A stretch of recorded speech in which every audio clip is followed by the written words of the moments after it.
a singular objective of changing the agricultural education in the landscape in the country by enhancing the teaching learning experience.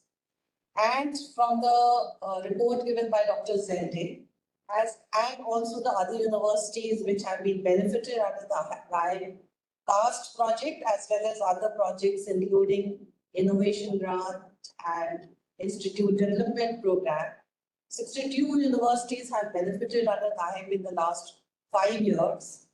And by visiting all the universities, it has been our experience to see that by just making very small changes in the approach to our teaching learning, the students are greatly enthused. So I was very happy to hear the feedback from our young scholar, where you would have noticed she has not only acquired greater academic exposure by going to a national laboratory like the one in Bangalore, but overall soft skill development has also been a focus of the NAHEP, and you could make out from the students' exposure speech how confidently she was speaking. And I'm sure not only her, but all the others who have benefited under the NAHEP project will become excellent researchers, excellent teachers, or whatever, even entrepreneurs, because of the confidence instilled during this teaching learning process. So whether we have forged into the area of infrastructure development or procurement of good equipment and chemicals, most importantly, the exposure given to laboratories under different universities.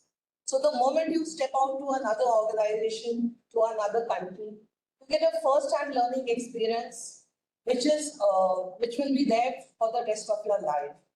And I hope Dr. Zende will be able to send a set of students very soon. And after the international exposure, as we have seen in other universities, you'll come back with a changed outlook towards life, not only towards academics, but in life in general. So I would request our Honorable Vice Chancellor that once, even though NAHEP may close by March 2024, this process of having a broader teaching learning experience should continue. We have excellent laboratories within the country for veterinary. All of you know we have IVRI, we have NDRI, we have NINP, and many other laboratories which have excellent faculty and research facilities. So the message from NAHEP is that collaboration is the way forward. We have Dr. Bhushan as an excellent example where with their university are going to have a long-term collaboration. So that kind of exposure is going to change how we are going to teach our students forward. The National Education Policy 2020 has brought forward many changes. Teachers and faculty need to adapt to these changes. How we are going to hold certificate courses, diploma courses, degree courses. So we are in a phase where education is undergoing a transformation in a major way. So all of us need to hold our hands together and take this academic teaching learning module forward with adaptation to the changes in a very rapid manner. We live in a knowledge economy. So any information is available at the push of a button. First it was Google and now it is artificial intelligence and ChatGPT. So information is accessible to all, but what we need to focus now in this system is how to convert information into knowledge, into skill and into wisdom. So the role of teachers and faculty over here is very important. Again, it has been our endeavor to also enhance faculty upgradation by also providing them an opportunity to go abroad. Not only abroad, you can also go to national laboratories within the country. So it is up to the PI and his entire team how best you can take this opportunity. And from NAHEP, it has been a very, very satisfying experience to see some of the changes that have been brought about in all these universities.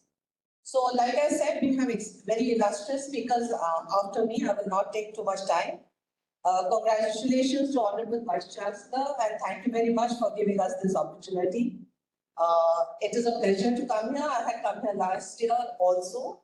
So thank you, Dr. Zending, for calling me again and again. All the best and have a very good knowledge sharing experience today. Thank you all.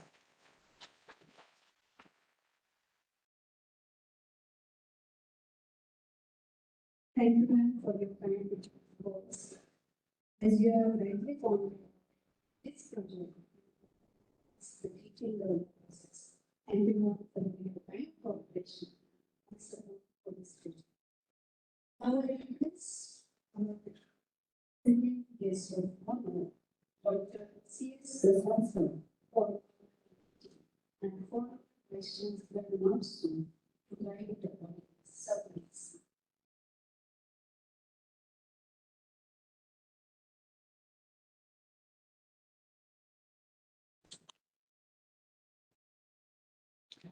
Shubheksha. Good morning to you all. It's a great honor and privilege for me to be standing in this wonderful facility in this hall. I was here in 2011 and had a nostalgic feeling. It was a great occasion then when we had already been and that's where I met Dr.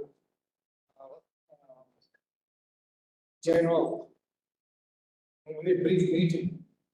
And the link between him and you have been so effective and efficient. I'm very happy about that.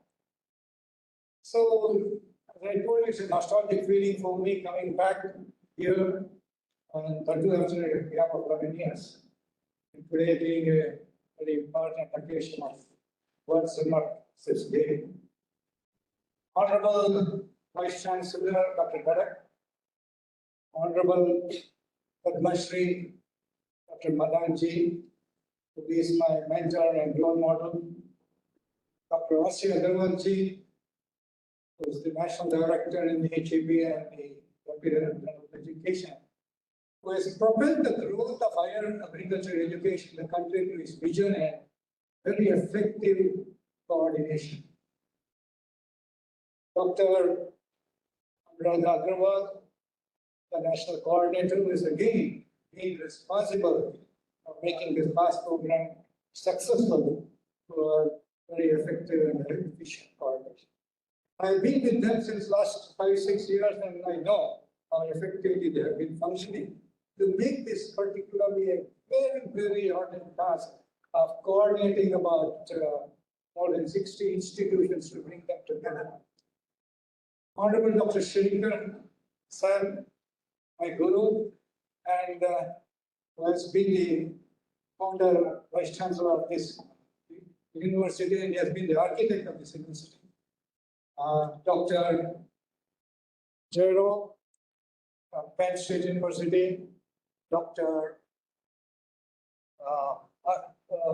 Kurkure, Dr. Upadhyay, Dr. Sarita Ma'am, Associate Dean, Dr. Zendil is the PA of this project.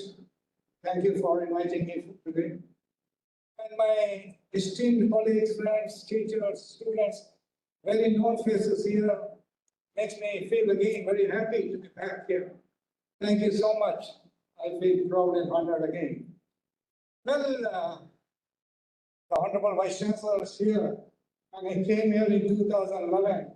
I did mention that this, particularly this auditorium, requires a total modification. And I promised that it would be done in a year or so. I'm sorry, I couldn't hear it, I couldn't keep it up. But at the same time, what we did was, because this was a centenary-old heritage building, we requested the ICR to provide 100 crore rupees.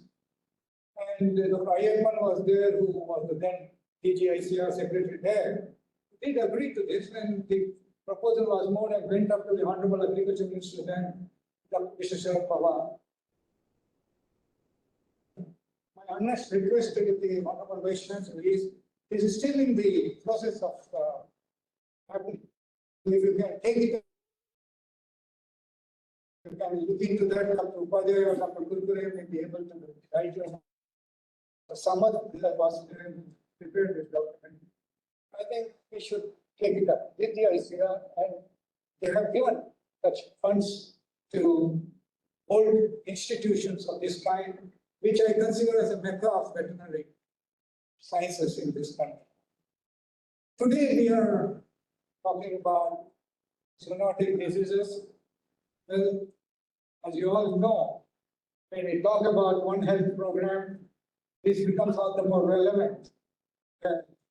When zoonotic diseases is causing a havoc in this country. And globally now, with the avian influenza you have seen, how things have happened. You know, there are bacterial, protozoal, parasitic, fungal zoonotic diseases. The rabies, the avian influenza have been the major viral diseases, the brucella anthrax being the major bacterial disease. CDC says about 60% of the existing infectious diseases are zoonotic in nature. And 70%, the newer ones which are coming up could be zoonotic.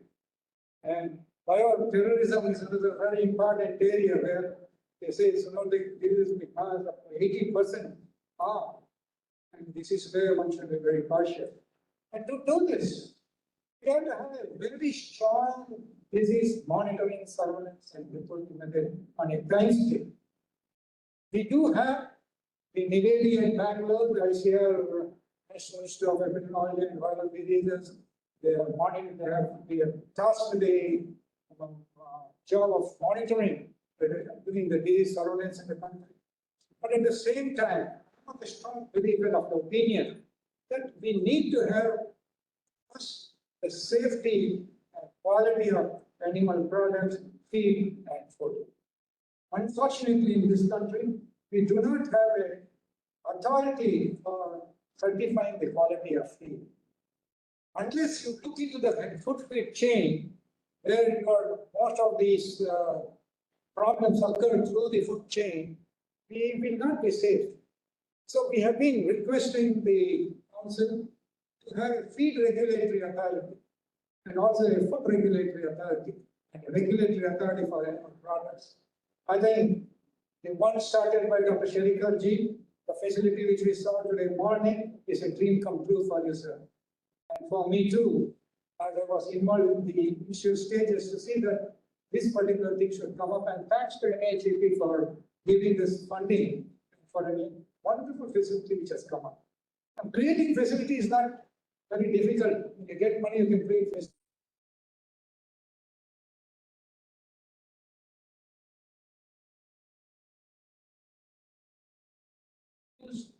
It becomes non-functional. I think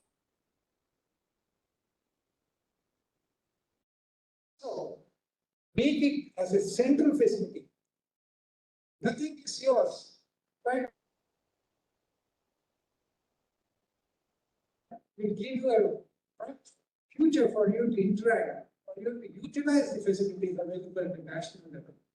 My humble request, Dr. Zende and the team is to see that this facility is fully utilized.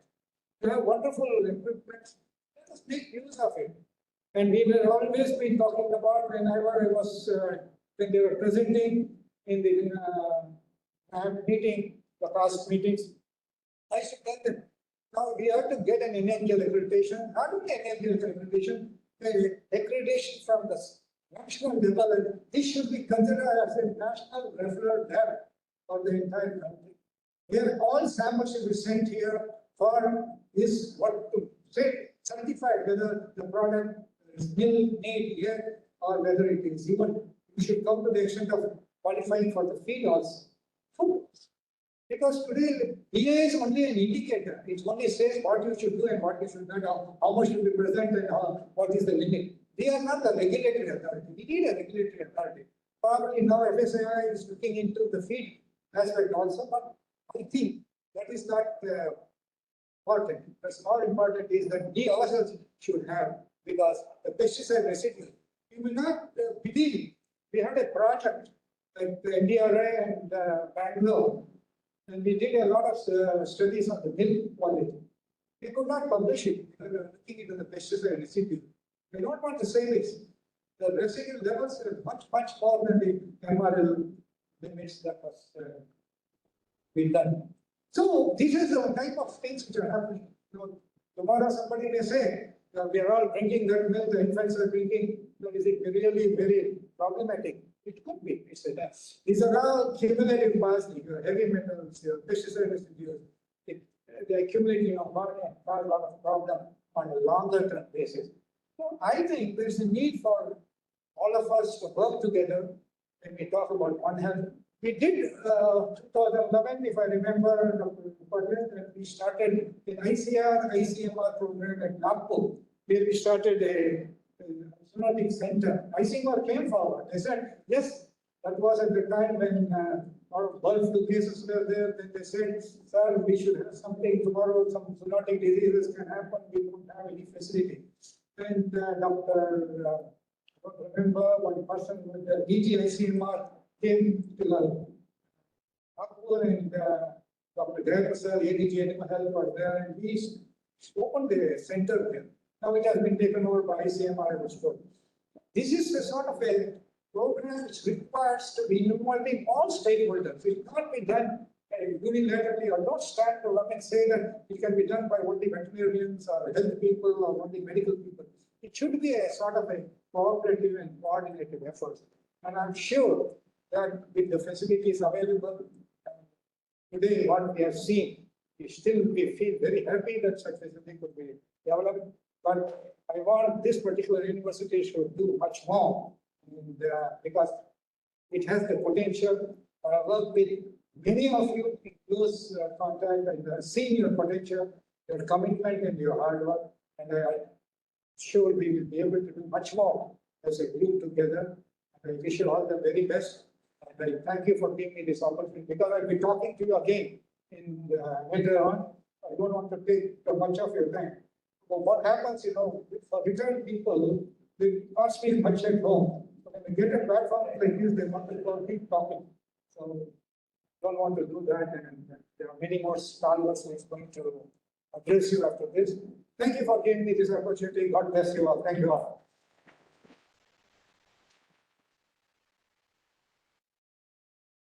Sir तुमच्या उपस्थितीच्या आणि मार्गदर्शनाचा मला मनापासून Now I request Dr. Ayush Award, Dr. former ADG, former Vice Chancellor, ADG Bola, who also and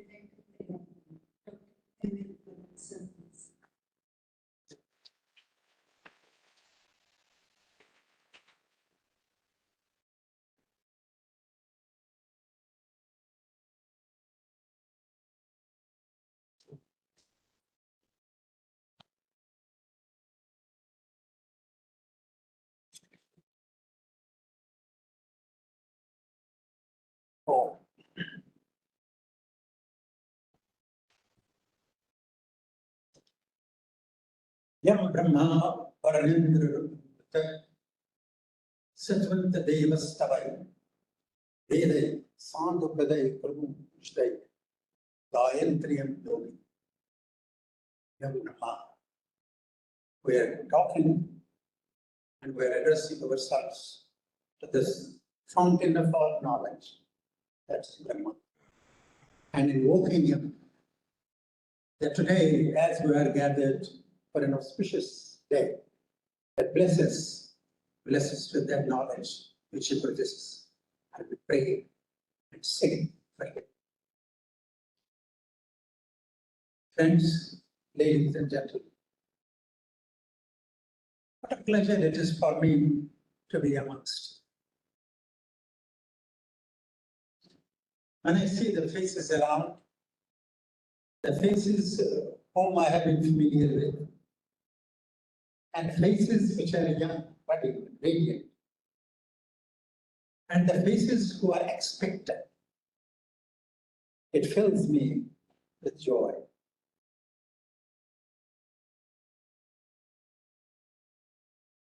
Honorable Vice Chancellor, the distinguished Vice Chancellor who has been with you to do leadership here at the state. The former vice chancellors of this university, who have been virtually the crystal around which the things are gathered. I can see Sherry herself sitting there. And when he started, and I was in the background to get this university started.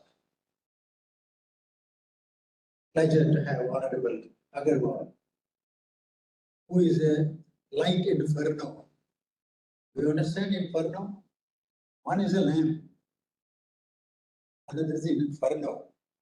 That means that there is so much of heat, there is so much of radiance, that is inferno. And he is the educational inferno of the country, says, who runs around with that inferno and puts it not only the spirit of education, but also the might of education. The might comes out of finances, and he holds that strings to his hand. I'm also privileged to have Prasad, Dr. Prasad, Madam Agarwal, and the galaxy of staff members here, of which I believe all the staff members I know, one way or the other. But there is one or two persons whom I have not so called personally, who should happens to be one of them, whom I have not had the privilege to be meeting, but I think that will be interacting with you today. Friends, this hall is very symbolic to me. And this institution is also very symbolic to you, to me and to you and to all. I wonder whether you understand that when first I saw this college, it was here in the year 1956. When I was a second year student and we had to go on an all India tour. As a second year student, we used to go to all India tour. And this all India tour at the time that there were only 4 veterinary colleges. There was one at Bihar, there was one at Madras, there was one at Hisar, that's where I belonged to, and the one which is and so it was very distinction. But this Bombay had a certain added attraction to everyone. Not that there was a veterinary college in there, but it was told that we have a Kardar studio by the side of this veterinary college. That was a film studio. I don't know whether you know about this. This used to be just a stone's throw from here, the Kardar studio. And even one of us was excited to go to Kardar studio. Pardon? No, Kardar. Kardar studio was just by the side. Okay, all right. But I remember that our teacher very enthusiastic went along with us to take us to. Unfortunately, they told me, sorry, no, we'll go back. But then we had a student among us, a senior student, who was whom we used to call Master G.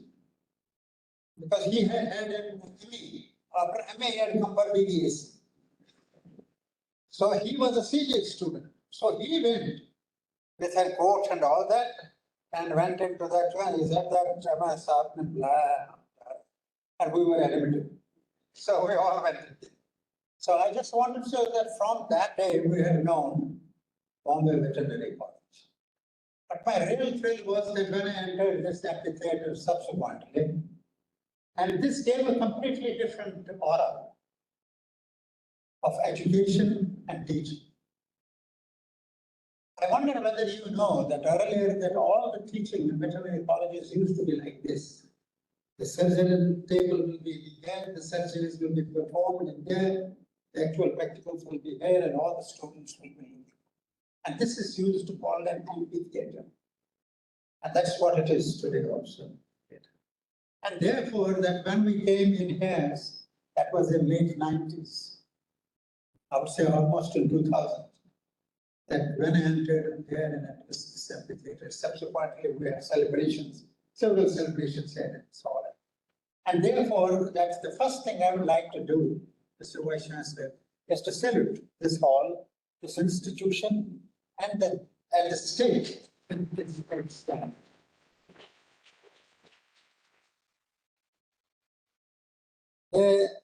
thing which comes to my mind is this a word of thanks to you all.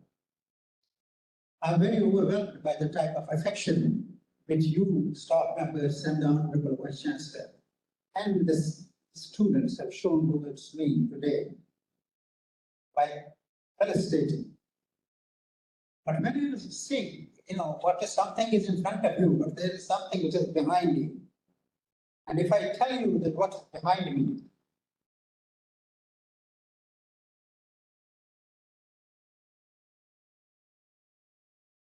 पर्दे पर चेहरा तो मेरा था, लेकिन हाथ किसके थे? दिखने को तो मैं था, लेकिन काम किसका था? जिस तरह के एक कतरा पानी का दूसरे कतरे के साथ जुट जाता है और कतरा कतरा मिलके दरिया बन जाता है, इसी तरह जो मेरा काम था वो इसी तरह के कतरा कतरा आपस में मिले थे और उन कतरों में Maharashtra, Akola, and Matsu, भी उन कतरों में लगा हुआ, and each one of you have contributed to that recognition which the government of India gave me. So I, in fact, see your reflection in it. I see your participation in it. Because actually what has been done is over years that we have accumulated. We have been associating with some to a work program. And in a work program that everybody joined hands. And therefore, I owe myself an obligation to salute you for that purpose.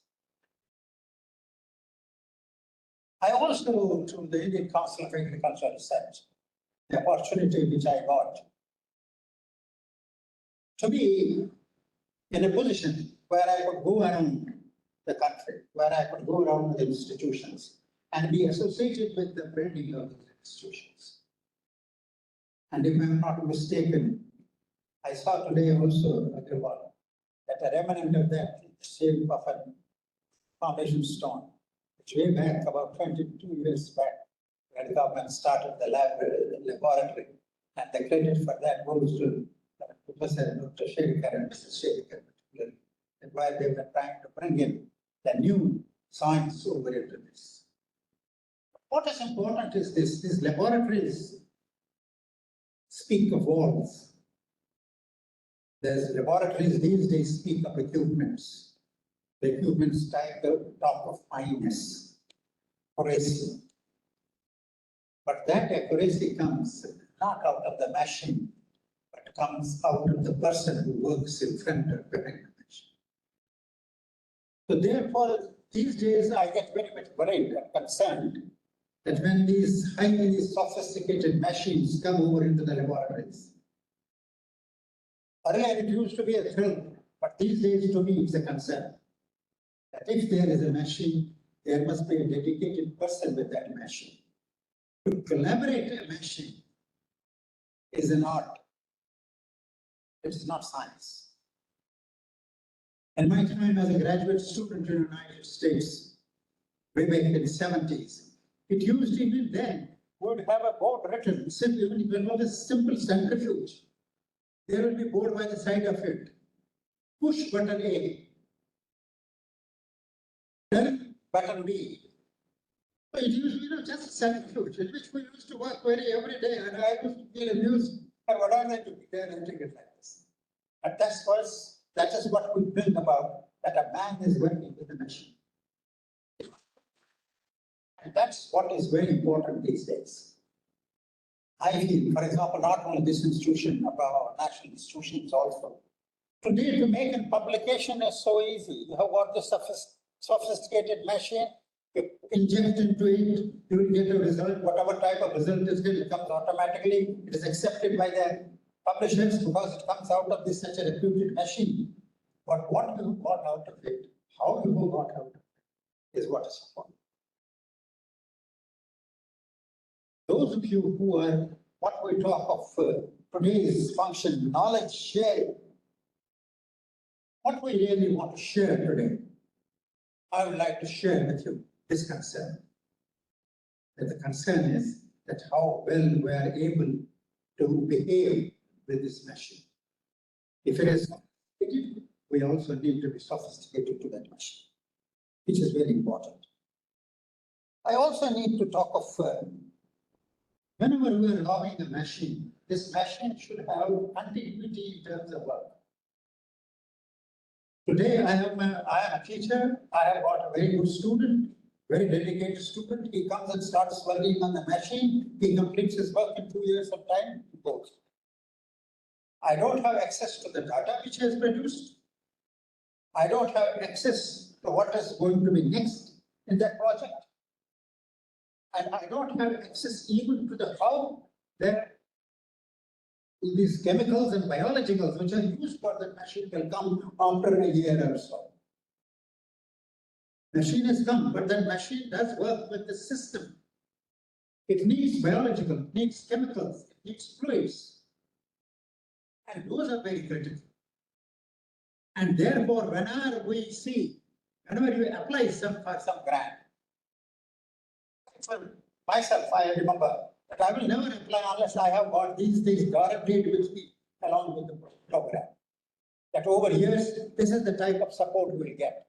Because once this thing, one has machine support is gone, if you don't have the contingency support from them, it is no fun. So kindly get hold of Dr. Agarwal currently. Don't let him go with a grant organic. The grant should be at least to the extent that should be secure, that it is first year, second year, third year, in terms of contingencies alone. That this is the type of support which will come over into this. Because that is what will sustain a program and will produce results. In my laboratory, I had ensured that over years, the continuity of the results should be there. There should be continuity again. It's not that I wasn't there that the laboratory continued. Laboratory continues even today. And is even today, with God's grace, considered as one of the best laboratories in the country. Why? Because we try to bring in that country. I'm so happy to report about this thing, simply because that there has been that element of people who are coming in, they know that what we have to do for tomorrow. Friends, the world has changed quite a bit. World is not the same. And at the same time, I see the world is the same. If I see this amphitheater, the world is the same. It has been there. But now, at least for decades and decades, I have seen it. It is the same. But at the same time, the world has changed. It has changed because the expectations from those people who are seated there is different. The expectation is not the same. The VAS, veterinary surgeon produced from young, his expectations are not supposed to be the same as it was. Today, he has to mold himself, bend himself. And not that the shoe has to fit the foot. The foot is also to fit to the shoe. So it's not that you have come to obtain a degree, but you have come to obtain skills, not only knowledge. And therefore, this type of support, which Dr. Agarwal is providing, it's a human support, you see, which will supplement all what you are supposed to be doing, because it will give you skills to learn. And as long as those skills to learn are with you, that means the success is sure to come to you. That's why I say the things are same and the things are changed. When we say the things are same, we say because कुछ बात है कि हस्ती नहीं है. Even if several civilizations have been there, they have disappeared. Yunan, Misr, Roma, the civilizations, मिट गए जहां से. अब तक मगर है बाकी नामों निशान हमारा. Why? I will part of it. If they have disappeared, why not disappear? Because we have two things with us: tradition and dedication. 1,000 years back, the eating, birth, and death used to mean the same thing. And it is the same thing today. And steadfastness, dedication. And we have still this country in which we have got very dedicated people. And I see a group of dedicated people who have come into the profession that should be able to give themselves. And they should see that what I am going to do today and what I am going to do tomorrow. If you live by today and tomorrow, the day after is yours.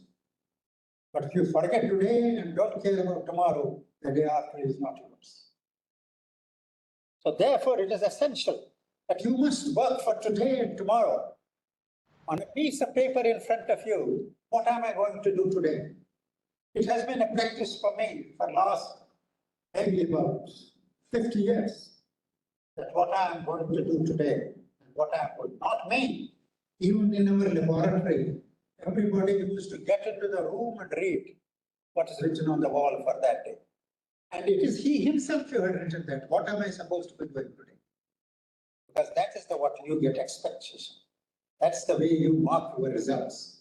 That's the way you are able to achieve. And once you have achieved, it means success. And you are successful, you are in ecstasy.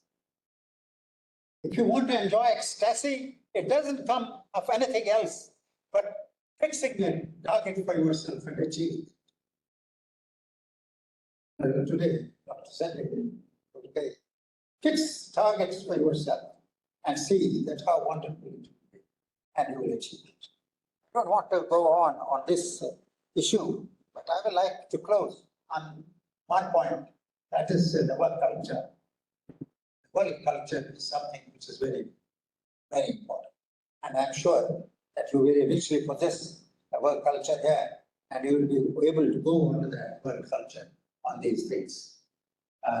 The difficulty is that sometimes we get really here and there, but that's not important. That where you are really important is that even if you are on the crossroads, what is the highway? The highway is the livestock. Stick onto the livestock, and I'm sure that you will achieve all what you do. I have great pleasure to be associated with this function. I have equally great pleasure to be speaking to you later of something more relevant to me and to you. And I have great pleasure and I have great pleasure in thanking the Vice Chancellor, the faculty here in Bombay and Nagpur for having provided this opportunity to be amongst you. And I'm sure that not only me, but my I hope you understand that those things which are inside me are thankful to me for this honor and pleasure. Thank you very much.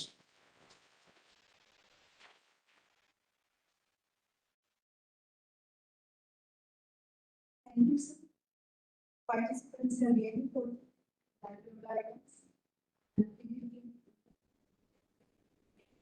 Sharing our show. Thank you, sir. Now I kindly request Chief Guest of today's program, Management Director, on this occasion. Sir, please.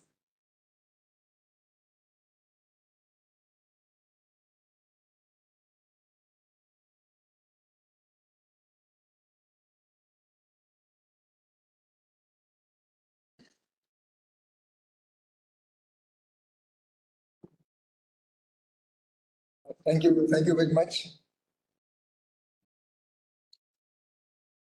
Most Honorable Dr. Madan, who has held several positions, and you know all his contributions. He has got the highest award, the Padma Shri Award. So thank you, sir, for joining for this important function. Our old colleague, Dr. Gadar, Honorable Vice Chancellor, Dr. Prasad, my colleague, Dr. Amada, former Vice Chancellor, especially the founder Vice Chancellor here, Dr. Sarika. So though it's my first meeting, but it's always a great pleasure to see the founders of this. Our colleagues from the US, Dr. Jarrao, the other colleagues, the whole NEHP team, the senior colleagues, faculty members, dear students, all participants. First of all, my heartiest congratulations to all of you for this important day, this World Genosis Day. Lot of things have been talked about why we are celebrating this day. And I am thankful to the Honorable Vice Chancellor, the Dr. Chandel, and others, Dean, everybody, for inviting me. And I am really sorry that on earlier occasions I could not come. Though I am the leader of this NEHP, but this visit. So that's really, I'm sorry for that I could not make it on earlier occasions. But today somehow I could make it. So it's really a pleasure to see this heritage building. It's really heartening to see such more than 100 years old building and still it's functional. That shows that how much commitment the people have over all years. They have devoted so much time here for the research. So, sir, on this, no, I'll just talk two things for the students. That on this day, we are talking about this Genosis Day. We are remembering Louis Pasteur. We know the contribution. He was a great bacteriologist. He was a great microbiologist. Father, he was the father of bacteriology, microbiology. So I request these students that the same way you also can do something so that people can remember it. So we have to identify our goals. Like we are just seeing the contribution of Dr. Madan, we will see the contribution of other persons. So students should also have some targets. You know, everything is organically connected in this world. We know the importance of the ecology. We know the importance of the plants. We know the importance of these animals. So you are the best person for the animals, humans. Everything is organically connected. And if you disturb one thing, then other things automatically disturb. And that is what the concept of this One Health is coming. And for this One Health, we all have to really work to plant scientists, ecologists, our animal scientists, veterinarians, our agricultural scientists, doctors, everybody. That is what I think we have to take this place. Let us not disturb this whole ecosystem. Already we have seen that how it has disturbed during this COVID period. Everybody realized that what is important for people. Veterinary colleges. I know during the first lockdown, I think in Iceland there was no lockdown. Even in the first lockdown, when everybody was sitting, daily there were meetings. And in the first meeting, the concern was that how to extend the facility of our all veterinary colleges for this COVID test. I think they were the first to extend this college. Mapsu also must have extended those kind of facilities. And people realize, yes, there is importance of the veterinary colleges. The effect has been so much. Dr. Prasad, maybe just remembering a talk giving the Indian girl in the senior when we were reviewing. We conducted 3 reviews of this project. One was for caste, another was for IDP, and third one was for IT, University Lab. And a young girl of 9th class, and a boy. He was also in 9th or 10th class. They were talking about the importance of the veterinary education. What really happened? They were saying that we want to become the veterinary doctors. So the confidence, if you see, even the vice chancellor of the that university, he was so mesmerizing. People saying that we have never heard such speech even from the experts. And without saying anything, with a lot of confidence that why we have to be worried. So that is the fact that this COVID has shown to us that people are now realizing that yes, they have to serve this whole ecosystem. I think they were saying if I get admission in MBBS, if I get admission in BBS, I prefer the BBS. So people should count that they are working in this veterinary university. They are really working for the cause of this one health, and that's really very much important. Yesterday, sir, morning, Dr. Madan sir, I was part of one ceremony in India Habitat Center. The report was released by the former Niti Aayog Vice Chair, Amitabh Kant.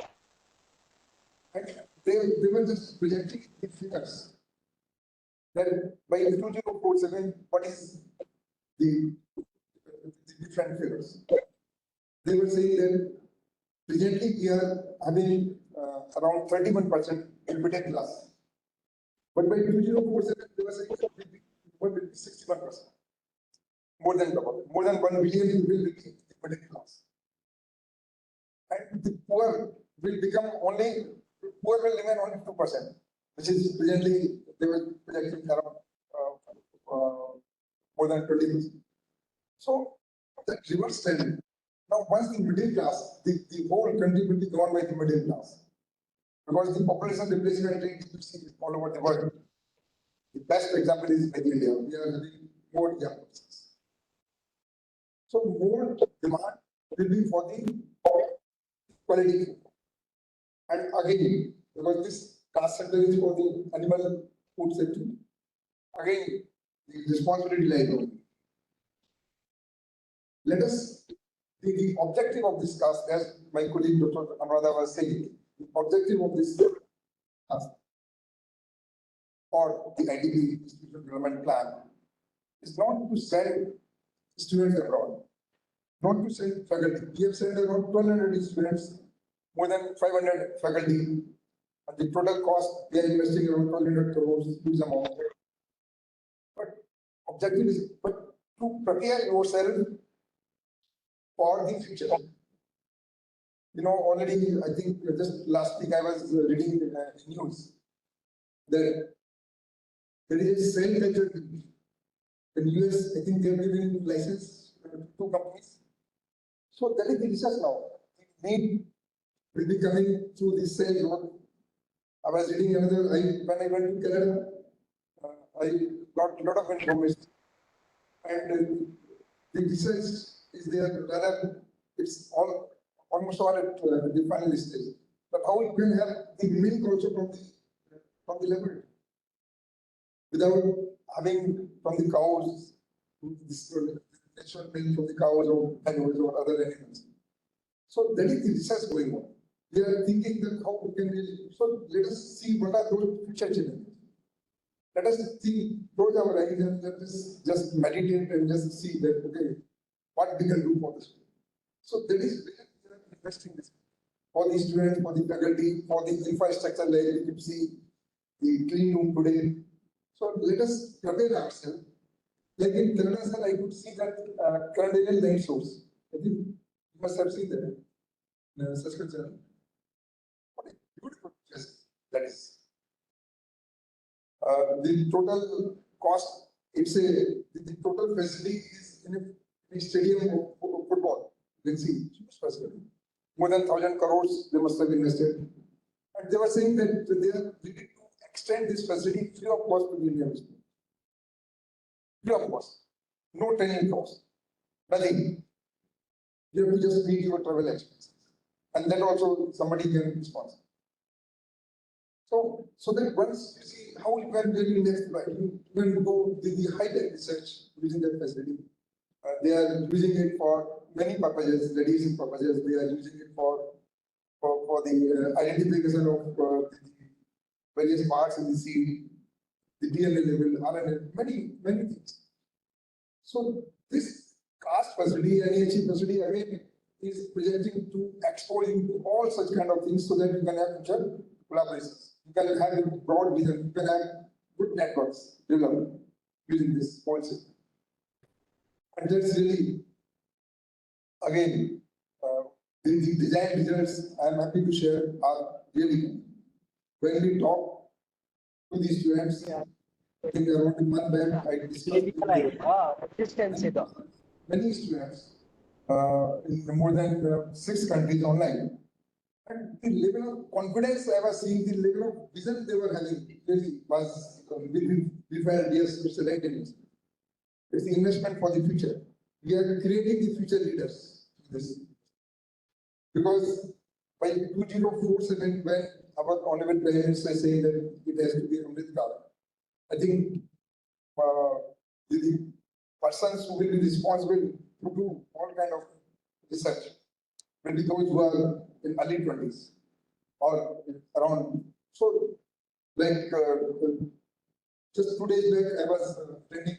I'm a member of that General Council of NCR, and they were releasing certain books, which was again projecting that how we can really invest on this primary education, middle education, because they are really the leaders who are going to serve during this 2047. So this investment, let us just see that we are doing the justice for this. And the good thing is that whatever analysis we have done, we are getting the desired results. Our students' soft skills, our students' confidence level, our students' knowledge, the network, everything has really enhanced and has greatly increased. So I'm happy that this university also has really come up to the expectation, and they are doing good work under this NIHE, and we have really done good infrastructure facilities. We have trained our human resources both at the faculty level and at the student level. The students really must have some kind of contribution wherever, whatever field they want to go.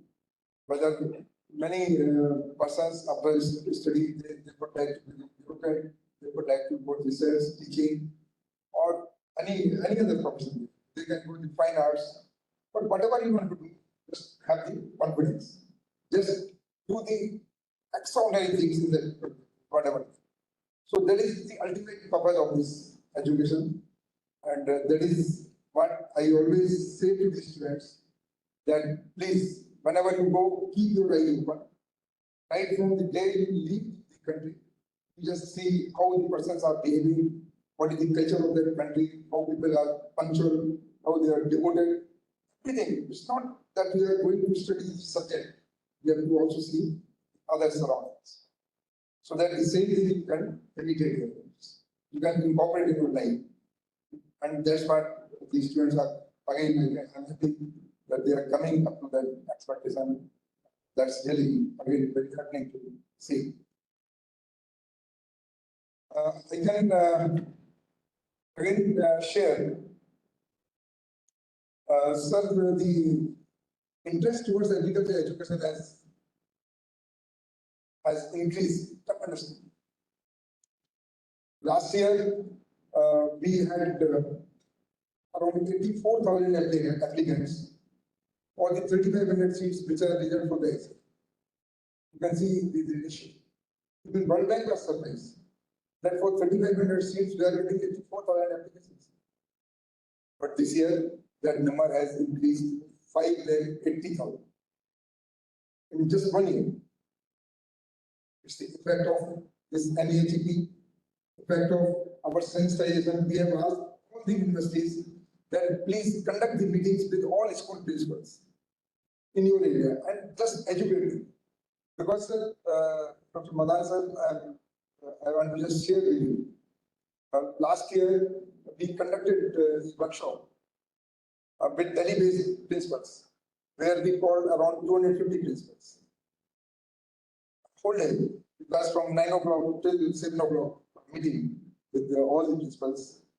And when we analyzed, And it was that they were not knowing that agriculture is such a vast. They feel like if they ask their children to go for agriculture, that means they have to go to the field, they have to harvest, they have to cultivate, and they have to irrigate, and that is all agriculture. But they were not knowing that we offer PhD in 84 subjects, we offer MSc in 85 subjects, we offer UG programs in 13 disciplines. It's not less than any doctors. See the animal science, veterinary science, you can do all white collar job. So once you explain through these science and meetings, more and more talented students will be coming by choice to this agriculture education. When I say agriculture education, that is physics science, animal science, forestry, everything, including crop science, horticulture, everything. So that gap, we have to provide the students the complete chance that okay, he should know and then decide that what are the opportunities in different jobs. And once we are educating them about this knowledge, they come by choice to this agriculture and not by rejection. That okay, they tried engineering, they tried MBBS, and then they are trying, okay, now nothing is there, so now let us go to. No, that should not be the choice. It should be that okay, I have to prepare this. A lot of new, you must have seen the figures which are coming. Like if you see that more and more, even coaching centers are coming for agriculture. People are preparing up their table, they are preparing appear for the exam. So that's really kind of shift towards the agriculture. If you see the new colleges which are coming up, you will find that more and more colleges are coming only in the agriculture. In any institute, I think in Maharashtra is not the exception for that. Every state we are finding. Why? Because more and more people are finding that it's a very interesting subject and they can do a lot of this for the society. Again, sir, I am happy to share with you that we are going to release very soon a compilation, a study which we have conducted, that what is the human resource requirement for the next 20 years. A study which conducted in the last 10 months, and that's again very good projections. We need to open around 550 colleges. So subject wise, we are reading that in this subject, how many colleges we have to open, how many students are required, what is the supply, current supply, or the stock of the trained human resources, and what is the demand. Still, there is demand of around 9 lakh graduates, but we are able to supply through the private public both around 4 lakh per year. So there is a gap. But many people just question that why everybody is not getting their product.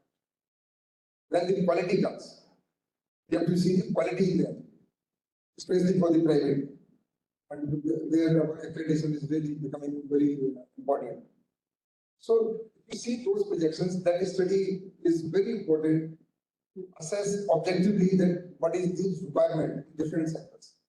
For that, we conducted a lot of meetings with the private sector, with all stakeholders, and then only those projections have been made. Similarly, another study that we are going to release, that is that how we have to become the global. What are those gaps? We did a small experiment with 2 of our universities, and like Pantnagar University and Tamil Nadu. And I asked them that, okay, please fill the application for this QS bank. And immediately they put the QS bank. So we are always, all vice chancellors, they just request that, so we want this ICR ranking, the better position, or NIRF ranking. We say, okay, let us also compete the globally. So just see what are the gaps, identify those gaps, and for that, again, we have a document where we have identified the gaps in our universities so that we can fill up those gaps and we can really become global universities. We are not we are not introspecting ourselves, we are not seeing what are our strengths. And I am sure in many of our universities, they are very global strengths. Many global universities, they want to collaborate with us. Like when I went to Canada, all universities, they were just saying that yes, we want to have collaboration for dual degrees, joint degrees, studies programs, for any kind of. And for the same reason, I am going to visit the US now, several universities, again invited by World Time. So again, they are also looking forward for this. We have sent our students to more than 80 universities across the globe, and in more than 100 thematic areas. So you see how many new thematic areas we are training about them.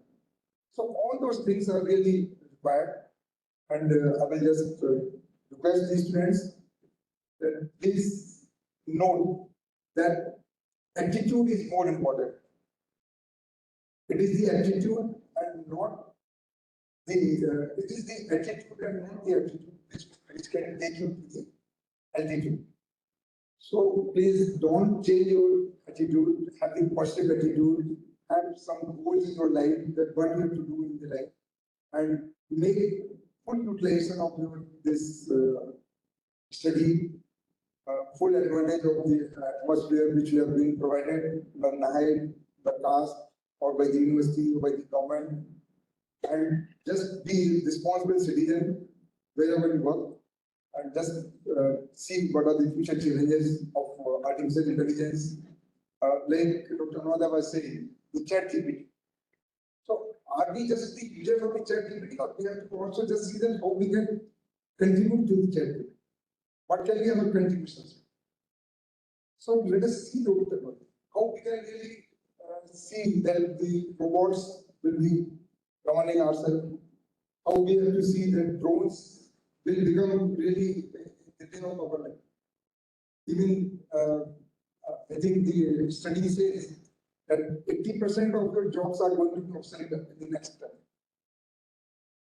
So we have to be prepared, we have to prepare ourselves for any future jobs which change. And that's what this platform is going to provide, all those things. And let us see that we are preparing ourselves, we are preparing our ecosystem in such a way that we are ready to make, we are ready to be any such change. And we are ready to provide any kind of support from ISA headquarters. We are, we have already changed the syllabus for the UG, for the PG. UG we are going to change now. And we are always trying to readjust ourselves according to the time, according to the requirement. So I wish you all the best. And again, compliment each one of you for giving me this opportunity. Thank you.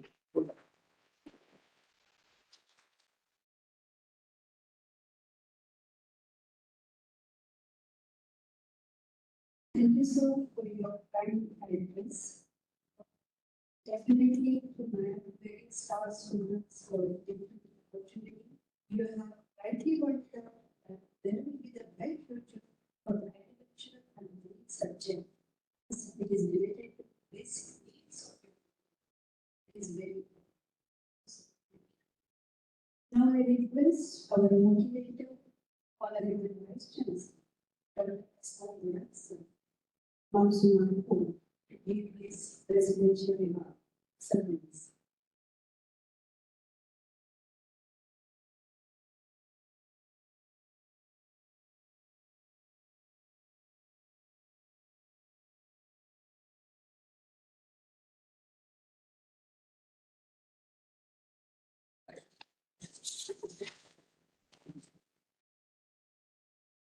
Good morning to all of you.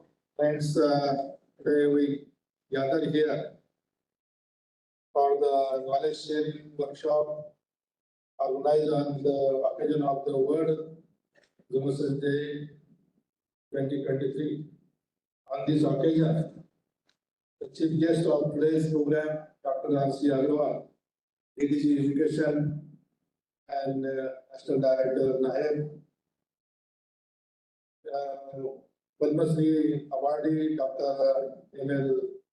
Madan, ex-Director General, Science, Dr. A.T.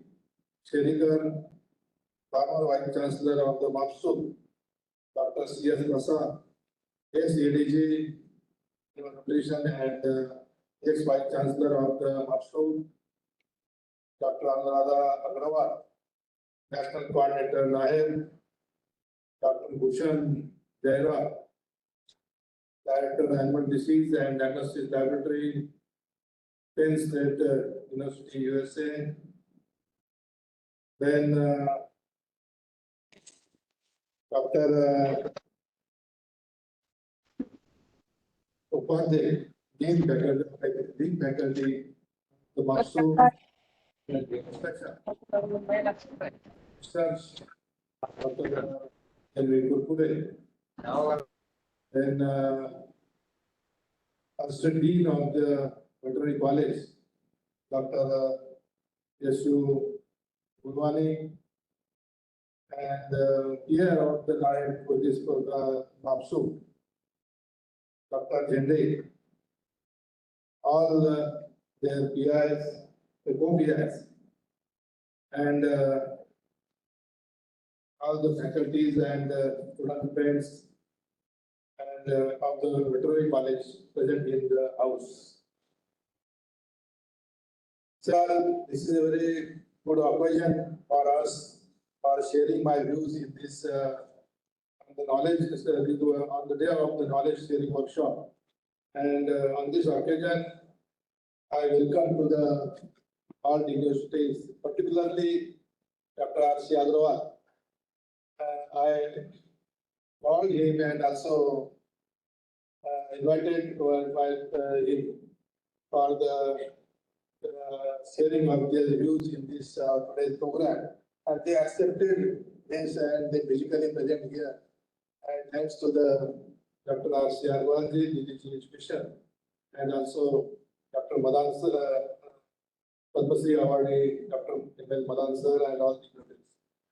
Then the Maharashtra Animal University MAPSU is established on the 3rd December 2000 with the headquarters of the Nagpur.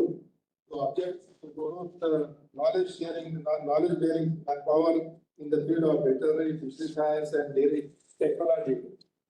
To develop the extension methodologies, modules, and address policy issues with respect to the animal health and productivity.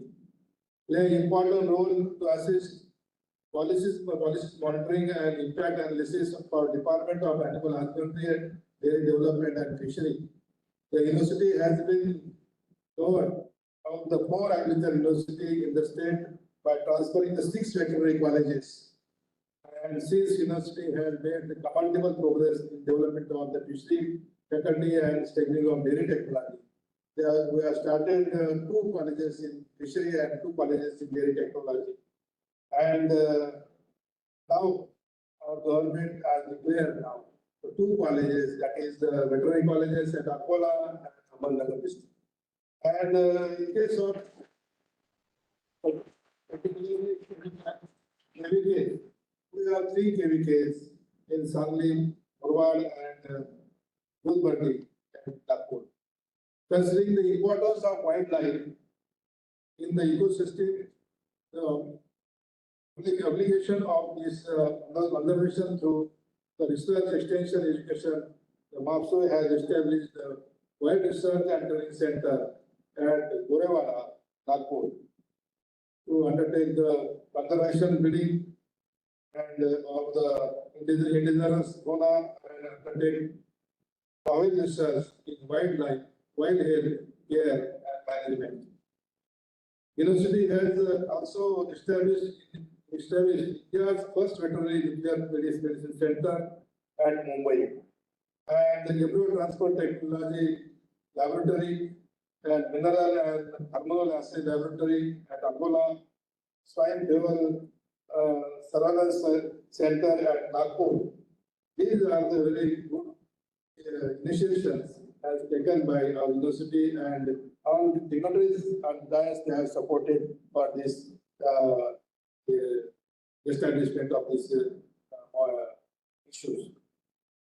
university received the major financial support from ICR as the development grant being at the state university. And the research projects are supported as ICMR, DBT, ESIR, DST, NABARD, and pharmaceutical companies. In the year 2020, the high class ICR sanctioned the prestigious for this project, that is Center of Excellence for Advanced Research on the animal food safety, with total financial outlay of rupees 18.05 crores rupees. And I take this opportunity to profuse thanks to the particular RC Agrawal sir for their kind financial support to our university for creating the such world-class state-art facility for undertaking the quality research for the PG and PhD student at Mumbai, Veterinary College, Mumbai. I am happy to learn that under the NIAC project, 3 international MOU they signed, and already these MOU are functional, and nursery are initiated the development of collaborative research project. I would like to congratulate and thanks to organizer for organizing this knowledge sharing workshop on the occasion of World Genocide Day by inviting the great personality in their expert area from India and Penn State University, USA, Dr. Jairam. It is the need of the hour to make the common people aware of one health aspect wherein all stakeholders such as veterinary, physician, environmentalists, public health professionals, and administrators have to work together in the ecosystem for the well-being of human, animal, and environment. The COVID has taught us the importance of personal hygiene, safety, and related factors, which has direct effect on the health of the human and animal. Then today's invited speaker, Padma Shri Dr. Madan, for the speaker, this is why he is not joining now. Dr. Bhushan Jaira, Director, Animal Disease and Diagnosis Laboratory, USA, will highlight in the details of the genetics, the disease, and their public health importance. Dr. Padma Shri awardee Dr. M.L. Madan, former DDG Animal Science and former Vice Chancellor of DDG Akola and Dr. C.S. Prasad, former DDG Animal Nutrition, former Vice Chancellor of the PAPSU, will highlight about the recent trend in animal biotechnology for animal production and recent advances in animal nutrition for enhancing the production. And today, I'm very happy because today we are going to celebrate the knowledge sharing workshop here. And on this occasion, all student friends and faculties are here for participating in this today's deliberation. This deliberation will definitely enrich the knowledge of students and faculties, and I wish the organizer a great success for today's program. Thank you very much. Jai Bharat.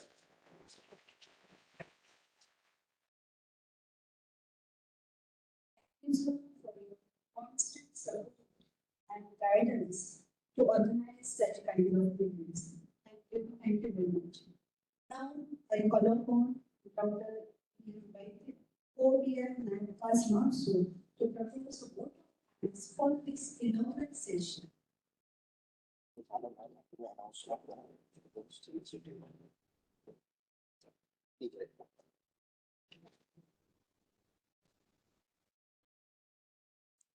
Thank you, Dr. Madina. Good afternoon to all of you.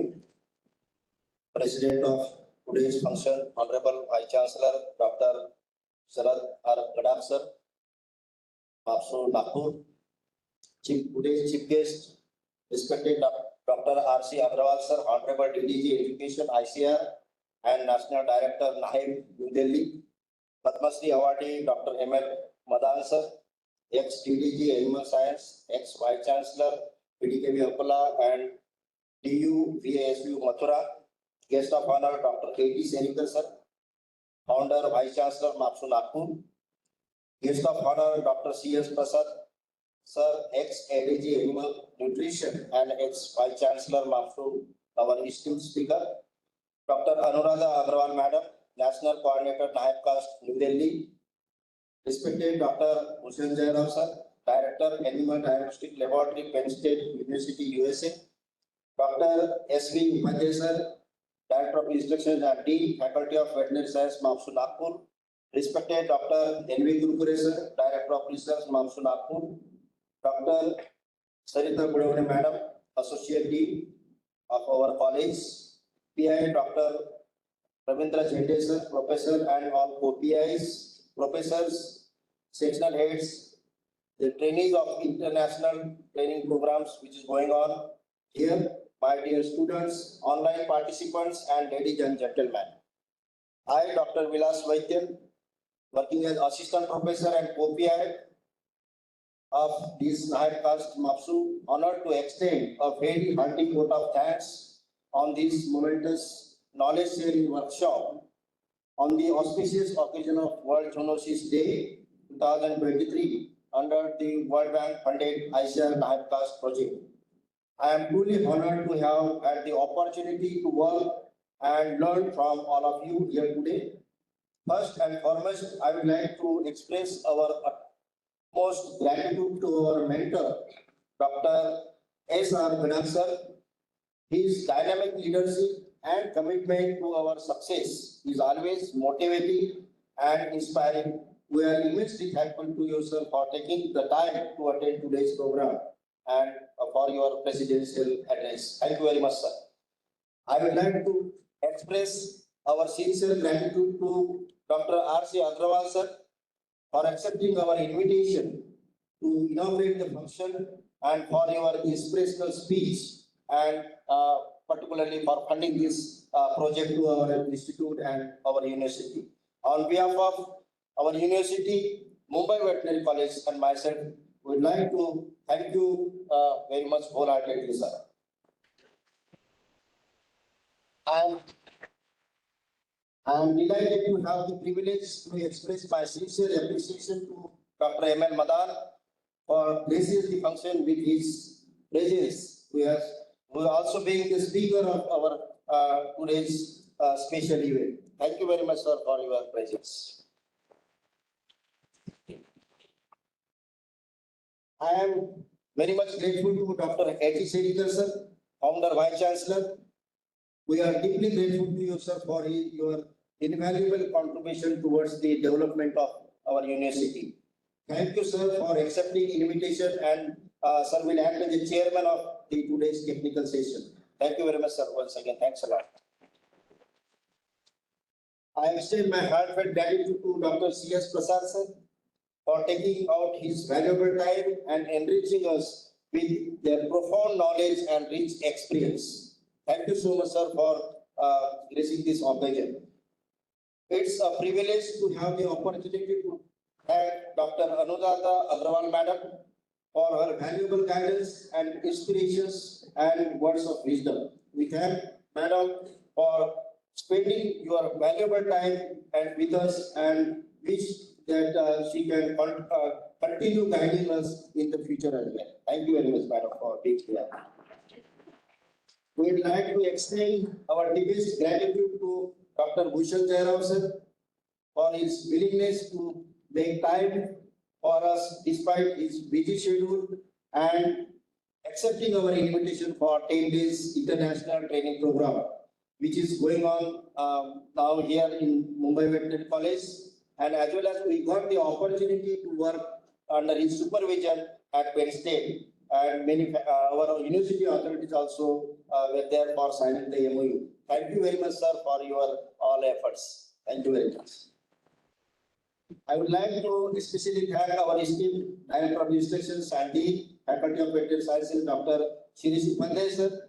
He has served a lot in veterinary sciences with very dedications and commitment and provided significant support in the shape of guidance, support for the project work as well as the supervision to countless students. Thank you very much, sir, for your valuable time and your inspirations to here, and in spite of busy schedule, you are here. Thank you very much. I would like to extend my sincere thanks to Dr. Nitin Kurkure, sir, Director of Research, Mamsu Nagpur, for his constant support, cooperation, guidance, and encouragement towards interest in cutting-edge research. We all owe him a tremendous debt of gratitude for being a part of this event. Thank you very much, sir, for here.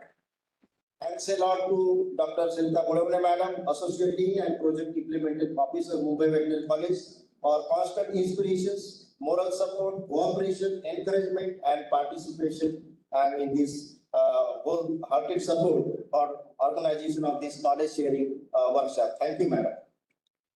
I would like to thank today's pledges to Dr. Dhananjay Pandit, sir, Dr. Abhijit Gurjar, sir, who has come over here in spite of their busy schedule. They are here and blessing the occasion. Thank you very much, both of you. I would like to express my gratitude to the convener of this today's program, Dr. Ravindra Jade, sir, for painstaking efforts. Thanks to organizing secretary, Dr. Sailesh Kumale, Dr. Rajeshri Gandhage, Madam, co-organizing secretary, Dr. R.V. Gaikwad, sir, Dr. Vivek Shukla, Dr. Pramod Mishra, all the chairmen of these committees, co-chairmen, Dr. Lokhande, sir, Dr. Savane, sir, all the college staff members, Mrs. Bhanusali, Madam, and all other college staff members. I also would like to thank the program coordinators of this workshop who have done a great job in putting this event together and ensuring that the workshop is a grand success. I extend my thanks to all the online participants from across the India, trainees of international training program, professors of Mumbai Veterinary College and MAPSU, and the all college and the particularly the staff, those who are participating in this program, and all the committee members and all the staff members, those who are involved for the organization of this wonderful event. Last but not the least, I appreciate the efforts taken by our veterinary public health team of NAHEB, and team of other projects, AICRP and MPRNL. All are involved for the organization of these wonderful events. The important is our students. All the students are here, and I thank all the students, those who are present over here, for making this program a grand success. I thank all of them who helped directly as well as indirectly for making this event a very grand success. Thank you one and all. Thank you very much.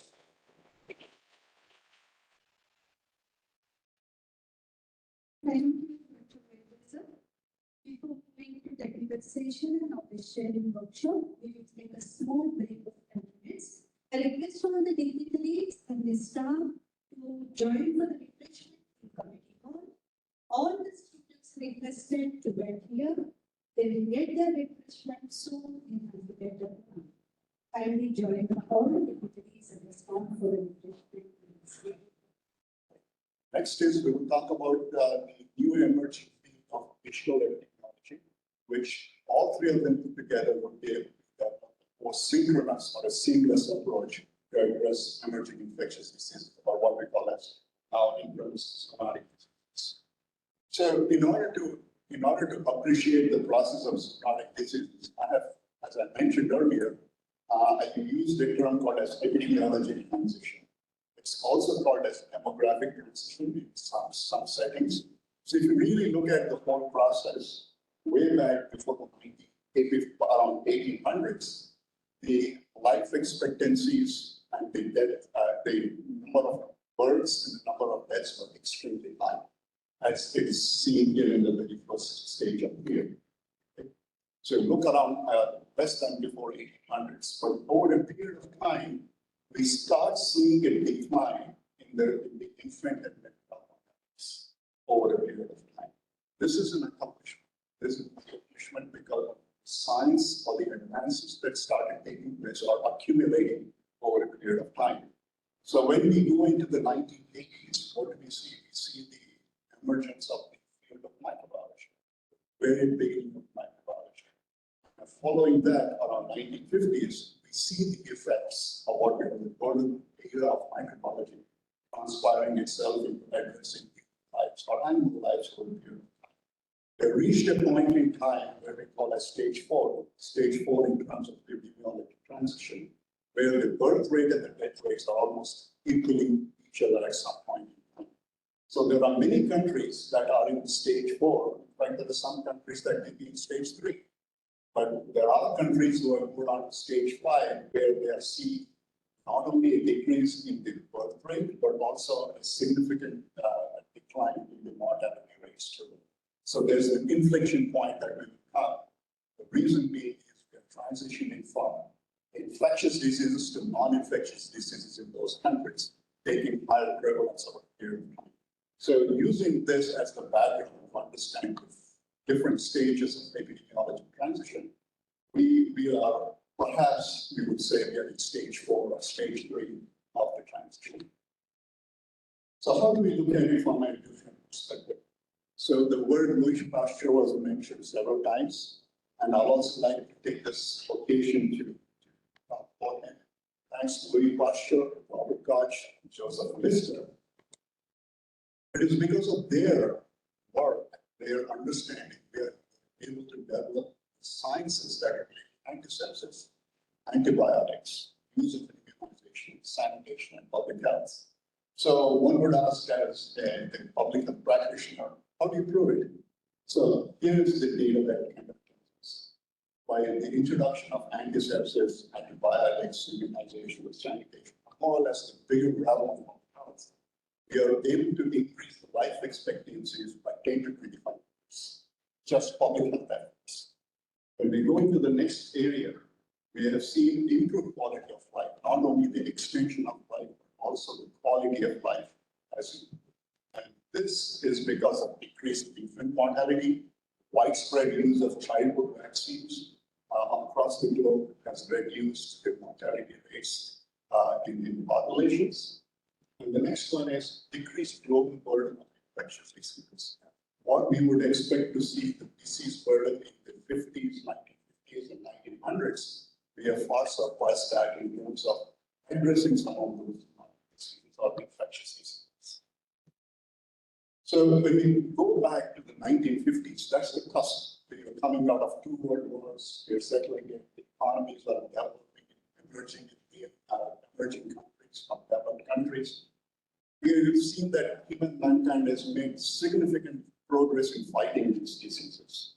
More broadly, not only extending the length of life, but also the quality of life around the planet. How did we do it?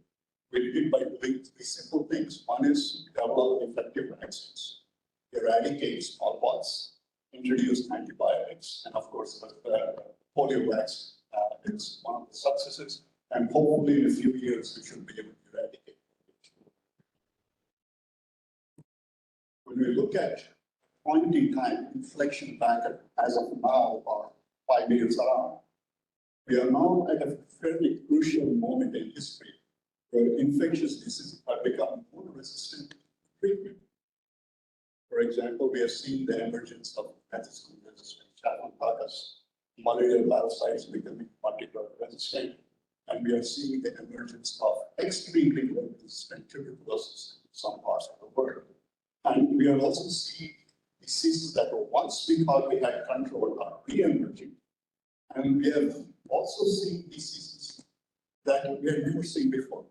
Okay? For example, MERS, MERS in camels and humans, the occurrence of monkeypox in humans, and more recently again in certain populations in the US. The occurrence of West Nile virus, which we have never seen before, and of course, not to forget SARS or COVID-19. So with this background, if we go back and say around 1950s and 1960s, infectious disease was apparently receding in many of the developed countries because of the use of antibiotics and vaccines, pesticides to control mosquito populations, improve surveillance and control measures, mainly through international efforts. And then around 1970s, it is in the developed world, they felt they had a control, or they had some sort of a sense that we had control infections like cancer and other kinds of lifestyle diseases, what we would call it.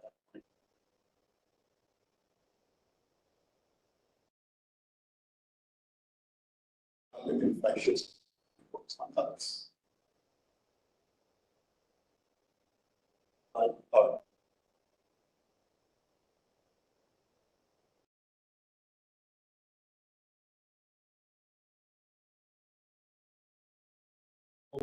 Infectious diseases globally started with AIDS. Then we start seeing new diseases with increased mortality like Ebola and SARS in 2003. And then we have another scenario that is emerging rather silent, but we are all extremely aware of it, is the resistance to antibiotics. And then when we finally get this, which most of us know about it, 75% of all the diseases that antibiotics are not actually. So when we look at the entire picture, there are countries that are in stage 4 of epidemiology transition, but due to the encountering of new infectious disease, have probably slid back to stage 3 transition. So this is rather dynamic to say at this point, whether we're in stage 3 or stage 4 in India, as it relates to infectious disease. So there is something that we missed. Even today, we are seeing the emergence of infectious disease. So the question would be, what is it that we were missing? The thing that we were really missing, give a much better perspective, we have overlooked the ecological and the evolutionary dimension of the disease, which is absolutely critical in order to complete the circle. Okay? We can talk about it from the animal point of view, we can talk about it from the human point of view, but if you don't talk about the infectious agent as it relates to its ecology and its evolutionary relations, how it has emerged over a period of time, whether it is a loss or gain of function of its factors or genes, how did this really emerge becomes a question that we had failed to understand. And with new technologies emerging in the field of science, we are effectively started using them. So when we look at the factors that are important for the emergence of these infectious diseases, they can be largely put into 13 different risk factors. But in terms of these 6 factors, you can then kind of collate them into 4 of them, which is best explained by using what we call as the convergence model. Dr. Lanny King, who was with CDC and later University of Iowa, came up with the concept of what we call as the convergence model. It comprises of humans and the microbes. You can use the animals also in the same sphere. We have is looking at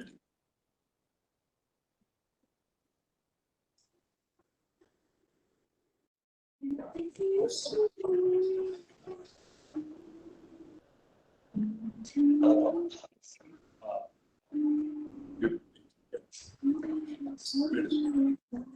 when we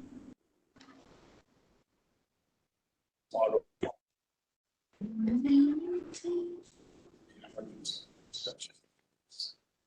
so when we as scientists, we typically take the look, we look through one side of the coin. For example, our emphasis largely tends to be to address loss of life, disability, decreased food production, limitations on the environment. But we very rarely try to capture the real importance of zoonotic disease as to how it affects the social, economic, psychological, environmental, and political settings. So it's very important to address the zoonotic disease, just not from what it causes to humans, animals, and the environment, but we also need to pay attention to some of the social factors and other factors that we take place. A classic example is when we go back to AIDS, which started in 1980 to 83. It so happened 10 years later, Africa was the only continent with the highest number of AIDS cases. And what happened? The social fabric just dissolved because all of the elders in the family came down the pace. And it was running the family. So not only running the family, doing the agricultural part of it, raising the fabric of social life can change because of the transformed disease, or what we call as a highly infectious disease. So in order to, now that I've given you the perspective of zoonotic diseases of the epidemic, which is to address zoonotic diseases, two different approaches. One is the surveillance, detection, and how we respond to it. The best way we can do is to identify the cause of disease emergence. And the way we can do it is surveillance, outbreak investigations, and our response to it. The one that I would like to really spend some time and talk about today is the use of next generation sequencing to identify novel pathogens.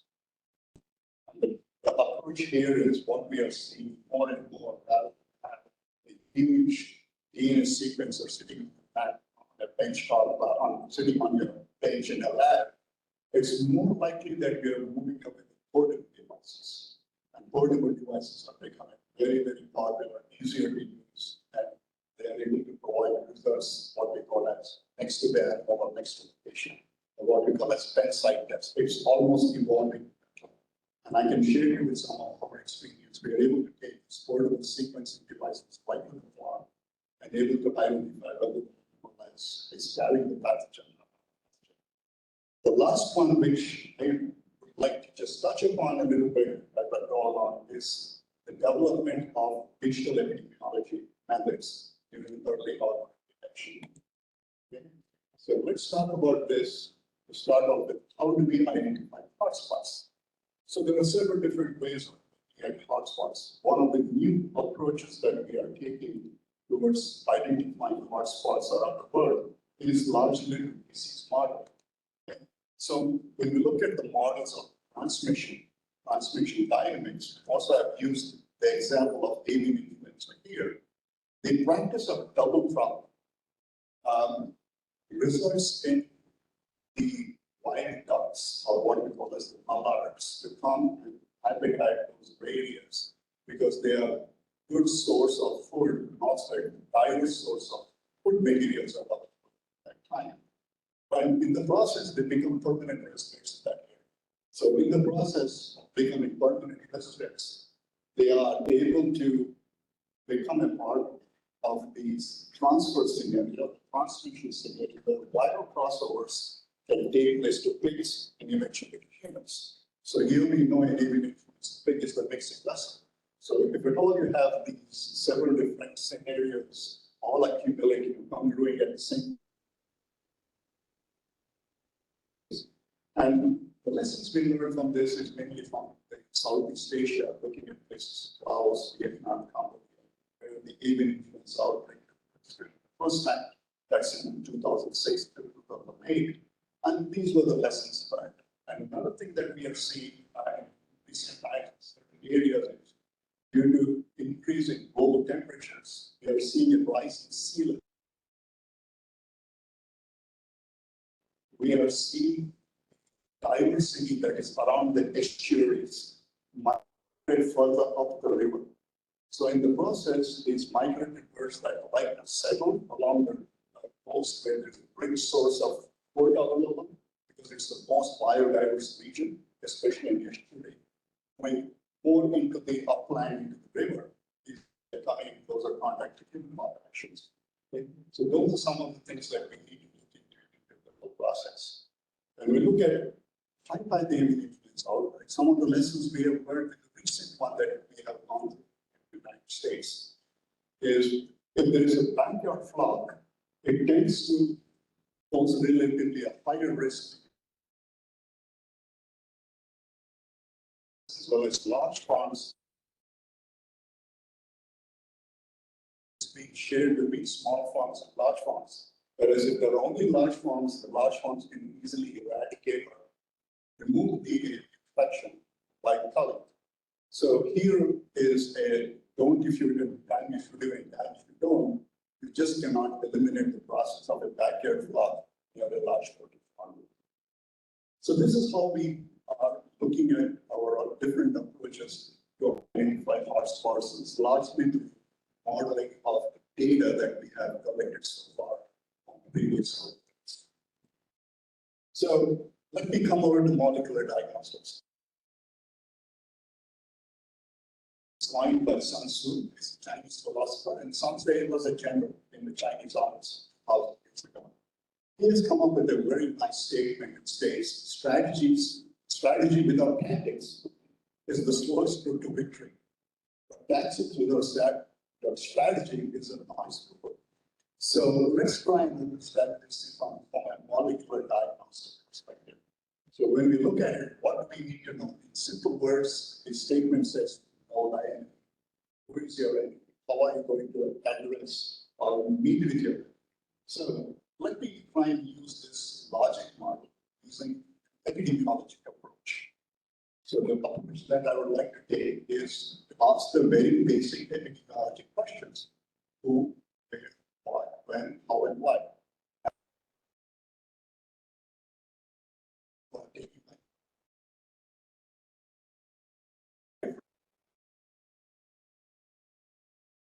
Question here is,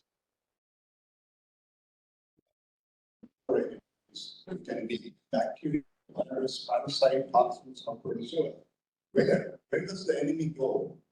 It multiple, right? Because it goes through multiple vehicles and different transmission patterns.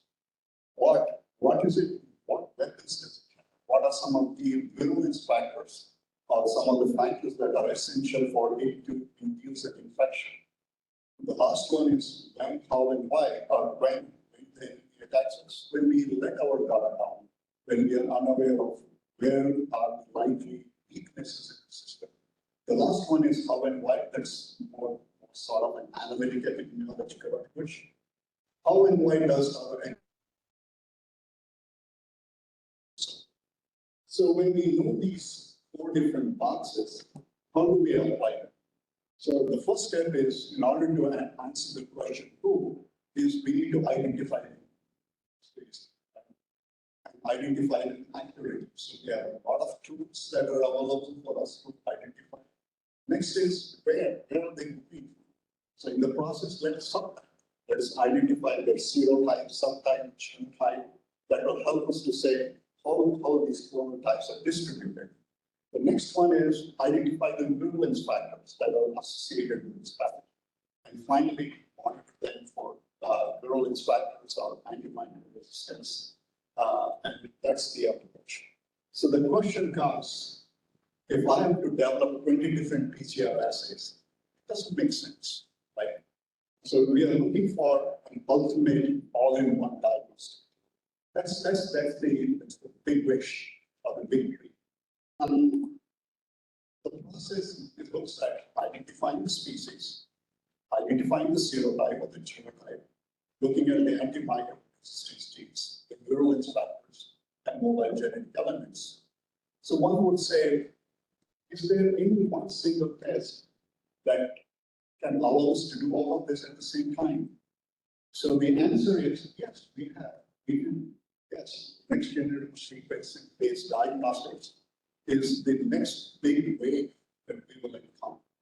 And we should be both ready in terms of techniques, knowledge, and its application. So this is my 2 cents that I would like to share with you today.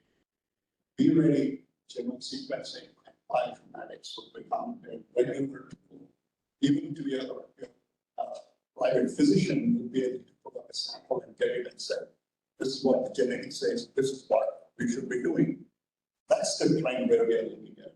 So when we look at next generation sequencing, there are 2 different approaches that we can apply. One is primary diagnostics, that's likely for detection, identification, characterization of previously unidentified microorganisms. We can also use this for molecular marker profiles directly from clinical samples. In other words, we can do the metagenome. We can take a saliva sample or a stool sample and then look for an organism that suspect that it would be there, or have de novo sequences where you try and identify novel pathogens. Then the next stage is really looking at secondary diagnostics and further characterization, especially if we're trying to see how has the organism evolved over the last 15 to 20 years. What are some of the genes has it acquired? What are some of the genes that it has lost in the process? And what does it have in terms of significance to a clinical finding at a population level? So when we look at the next generation sequencing, it has gone through its different stages. So we can go back to whole genome sequencing way back in 2000, when we first sequenced the human genome. The function was largely to look at the structures of the genome rather than standard components of the genome itself. Later on, when we move into the next phase, we start looking at some of the functions of the organization of the genome and the different genes. Finally, we go into a stage we are able to do much more sophisticated analysis of the genomes and also how these genomes interact at the host level.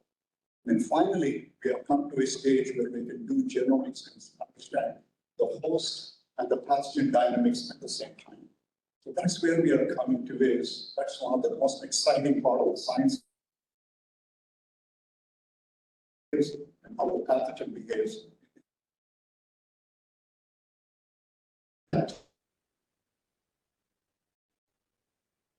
We all have that, in fact, they have come to a stage, as I said, we are now very comfortable using portable devices, especially in a very setting.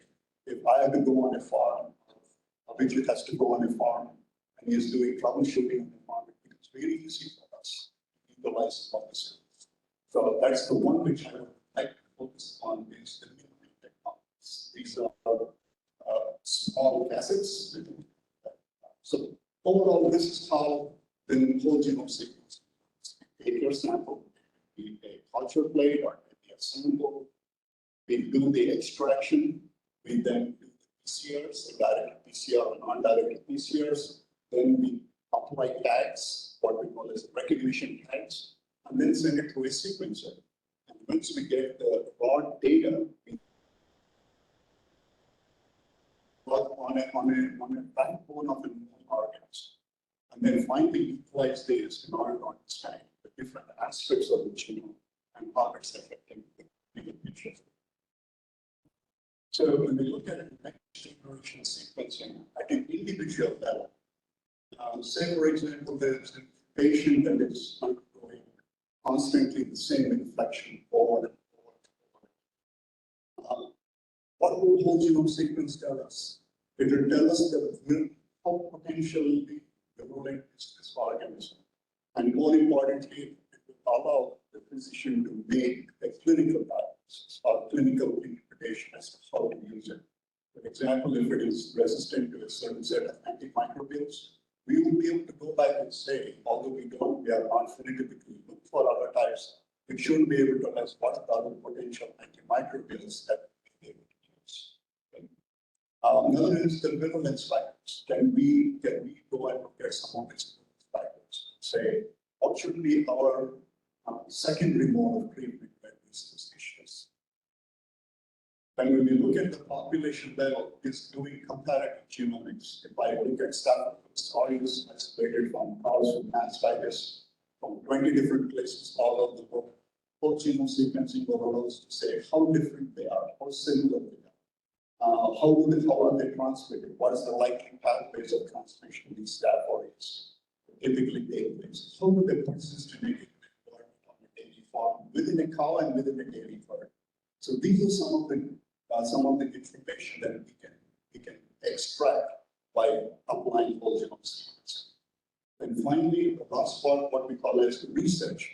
A time has come where whole genome sequencing is now reaching what we call as precision medicine. So they may be able to find out certain genes that are there in your body. Instead of taking 500 milligrams of paracetamol, you may be able to get away with 370 milligrams.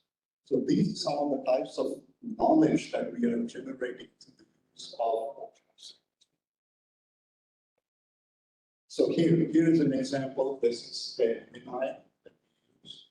These are very new, extremely portable. All that they need is a pocket to keep the instrument and a computer that runs the software. And the extraction kits are very cheap. You can extract. You can do the extractions right there at the farm level itself, throw it into the machine, and it should read. We can even recalibrate and say, look for even so as NSP1 protein or NSP1 gene, then start reading as soon as you find it. So if I go to a market, for example, in Pennsylvania, about to sell live birds in a live market, and that's one of the hotspots where birds from many, many farms come and then get this. So,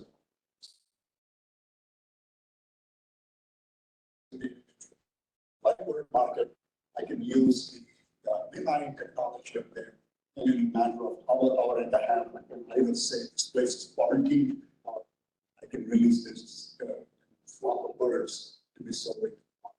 So these are some of the things that are emerging, and we are very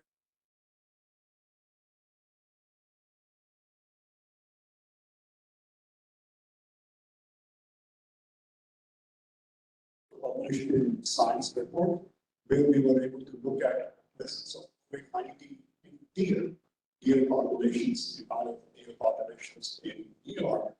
And we started seeing COVID-19 in deer just 3 days after the hunting season was over.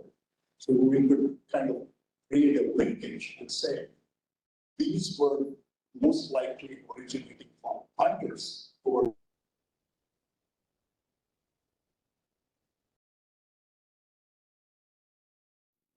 hit the news very quickly, very sharp. Whole genome sequence. The transcriptions occur. Of course, the deer were the dead-end products that did not further transmitted to other deer. We were effectively able to show that humans can be the source of transferring the COVID-19 virus to other naive populations such as. So when we look at next generation sequencing, there are opportunities and there are lots of challenges. What are some of the challenges? It is prone to bias errors, especially if you're using different protocols of technology. For example, when we started off sequencing in my lab, we usually use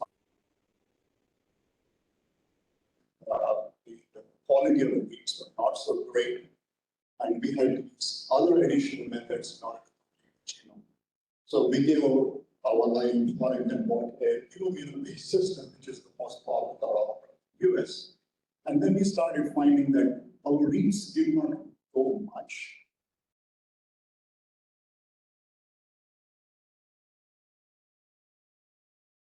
Of sequencing, you can already improve the quality of your reads of the genome.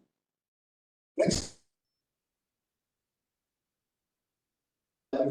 Sequencing, say, around 28 sequencing, it would cost me close to $400 a nice day.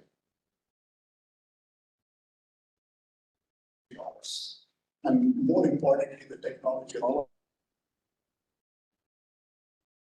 different organisms.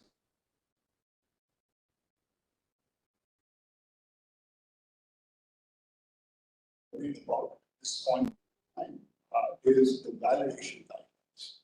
And since I come from a diagnostic lab, we are all a part of the American Association of Veterinary Laboratories.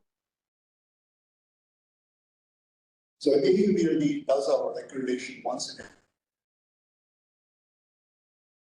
diagnostic labs, whole genome sequencing, but we are unable to do it as one of our standalone procedures because we lack the validation techniques as of now.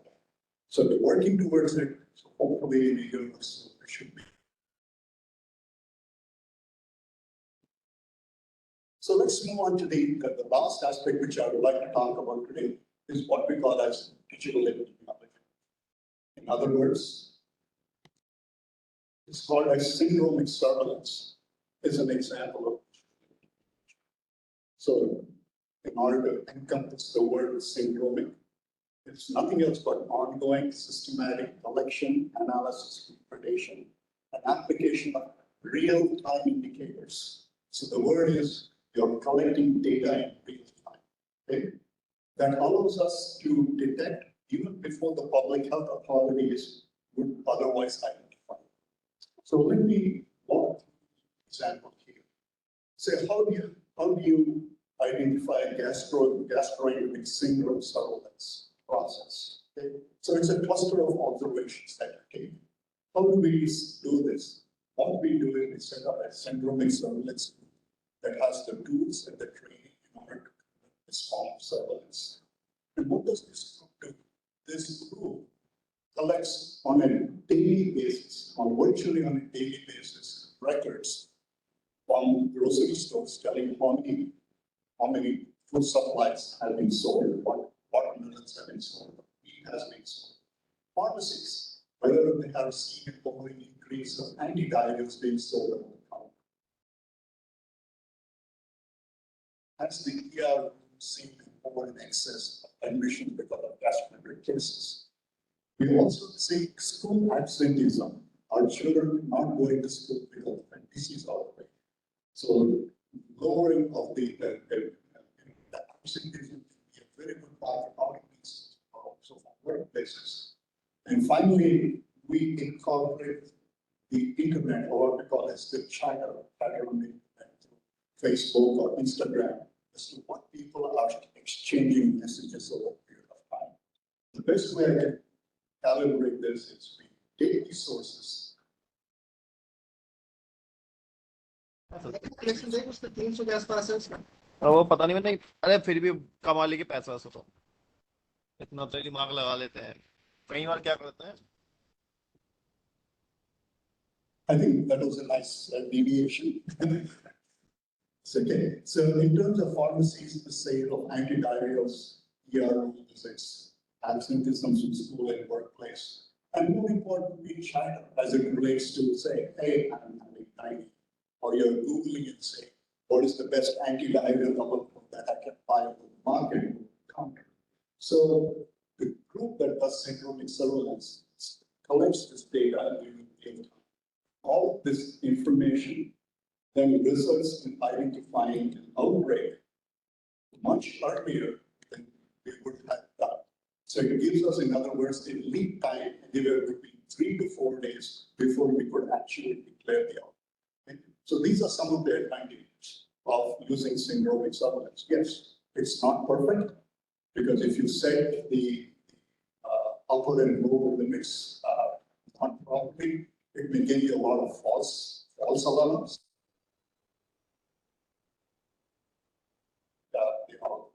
So working with syndromes, you need to have a very defined approach, and you learn as you go along. That's the concept. So what's the future of next genome sequencing and other diagnostic tests? We're always in exciting times. The prediction is we will see a shift in genome-based diagnostics occurring as applications and instrumentation will become affordable, available to perform animal, food, and human pathogens. So this is a big thing that's going to take place. In summary, zoonotic diseases are what we call nowadays as emerging and re-emerging infectious diseases. It's just not an issue for the US or India, it's a global issue. Human, domestic animals, wildlife, environment are inextricably linked with each other in the epidemiology of infectious diseases. Zoonotic diseases will continue to emerge, re-emerge, and spread.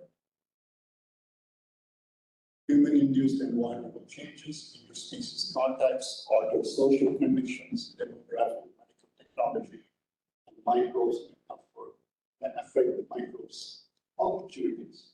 The last part is where all of the distribution speakers here in the past have mentioned is the seamless integration of scientific research. We cannot exclude ourselves that we are veterinarians with our. We need to break the barriers, break the boundaries and shake hands with others in order to get things done. So seamless integration of scientific disciplines, collaborative networks will be absolutely essential and key to addressing infectious diseases. That I will stop here. If there are any questions? Thank you.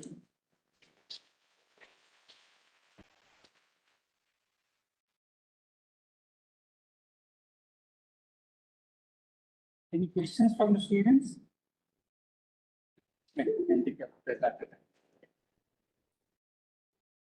Thank you, sir. Thank you for opening a plethora of new age biology and user sequencing as well as the, yeah.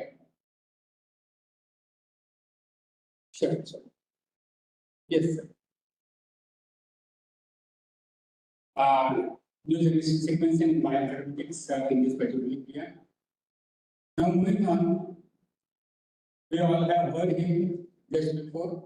Is the technical session, and most of the faculty they have also heard him in this August gathering and this August hall.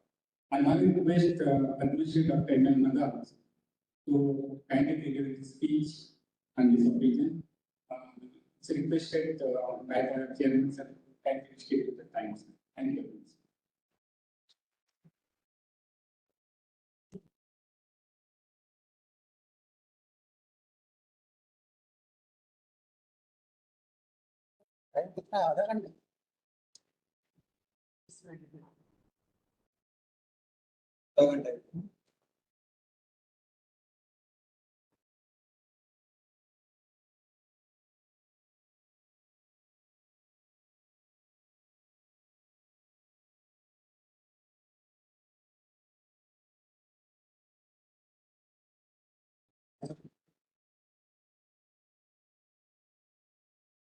Yeah.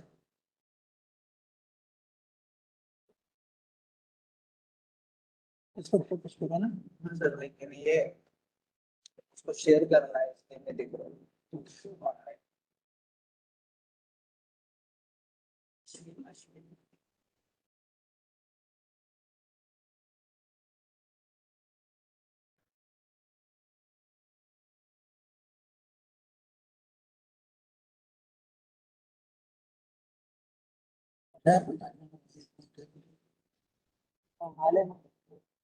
Share करा ये first one share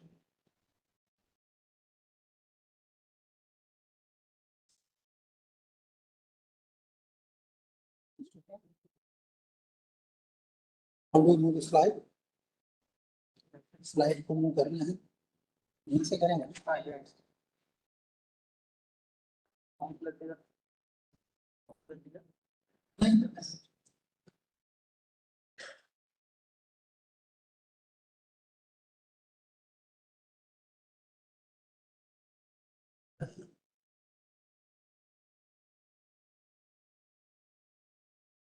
honorable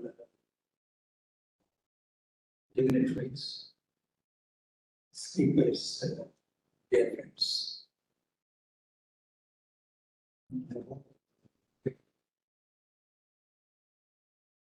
I need a full slide, yes. The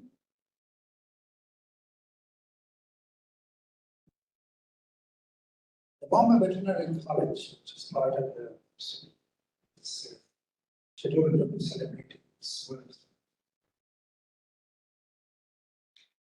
One is part has been touched very beautifully. Speaker. But the topic which has been assigned to and tend to go straight in.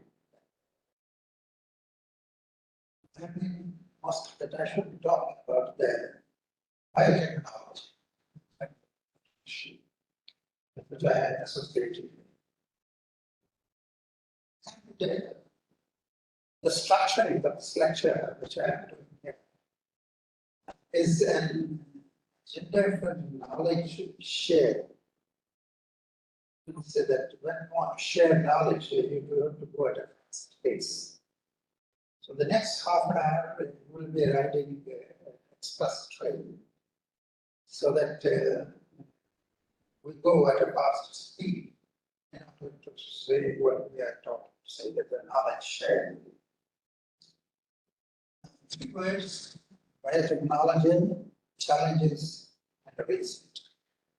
In all the three areas, we are talking of production. What we really mean by production? In production, we refer to procreation. What's the unit of a procreation?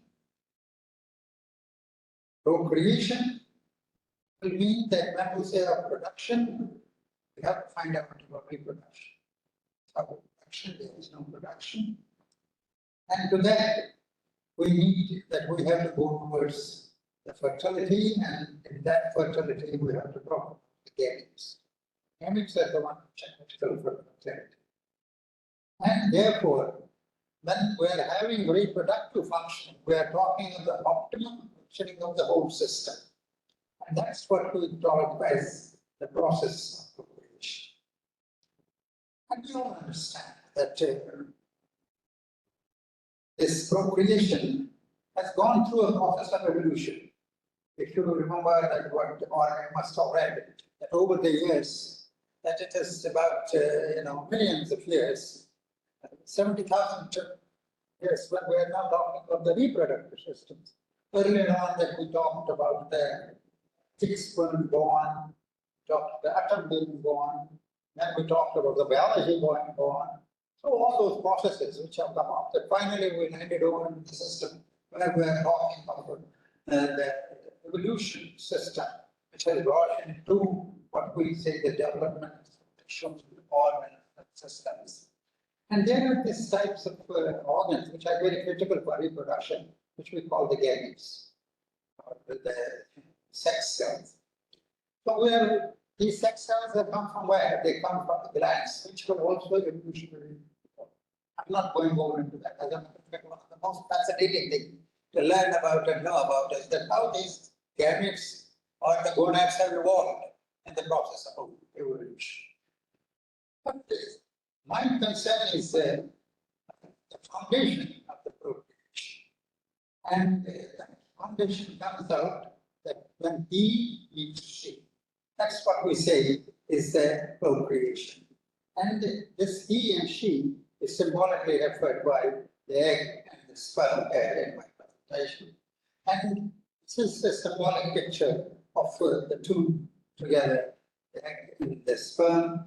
And you understand that the structure of the sperm and the egg, the suitor cells are specialized cells for fertilization, and this is associated with certain type of sperm metabolism that has to take place before the fertilization process takes place. And this is what we call as the activation, sperm activation. And these processes are critical for the sperm and the egg to meet. And there is a complex dialogue which takes place between the two.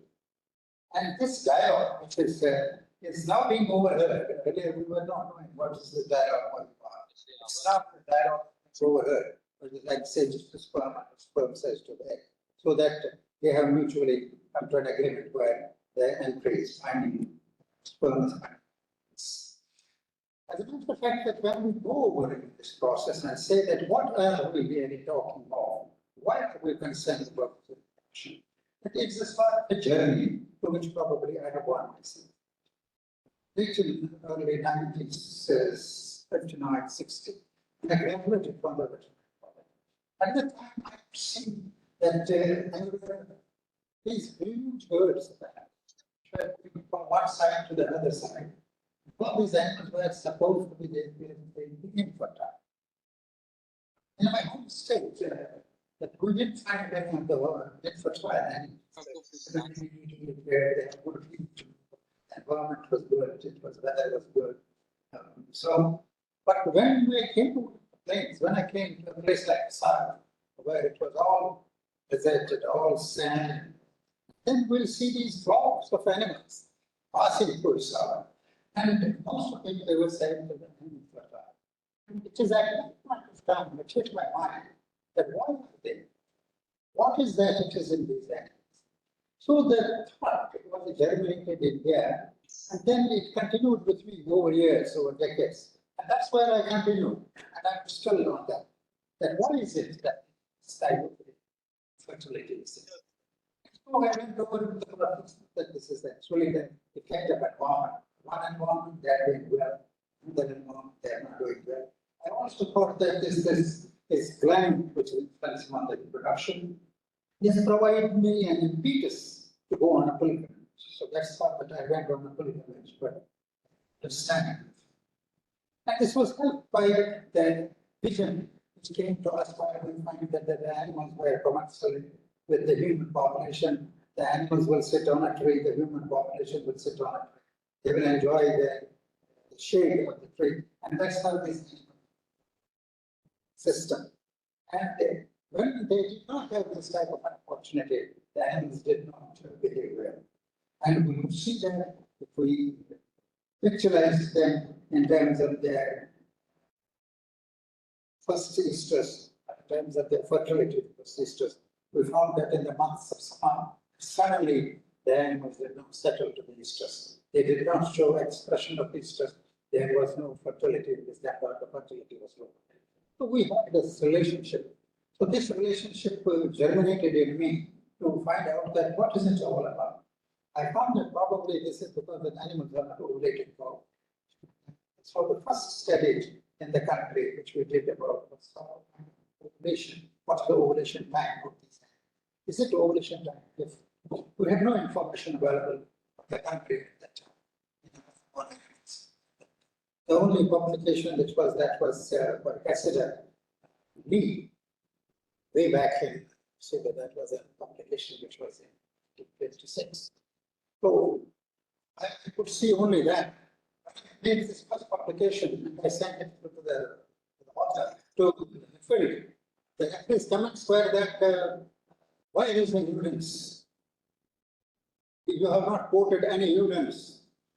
I said, I have no evidence. There is no evidence for that. This is the first of the type of publication.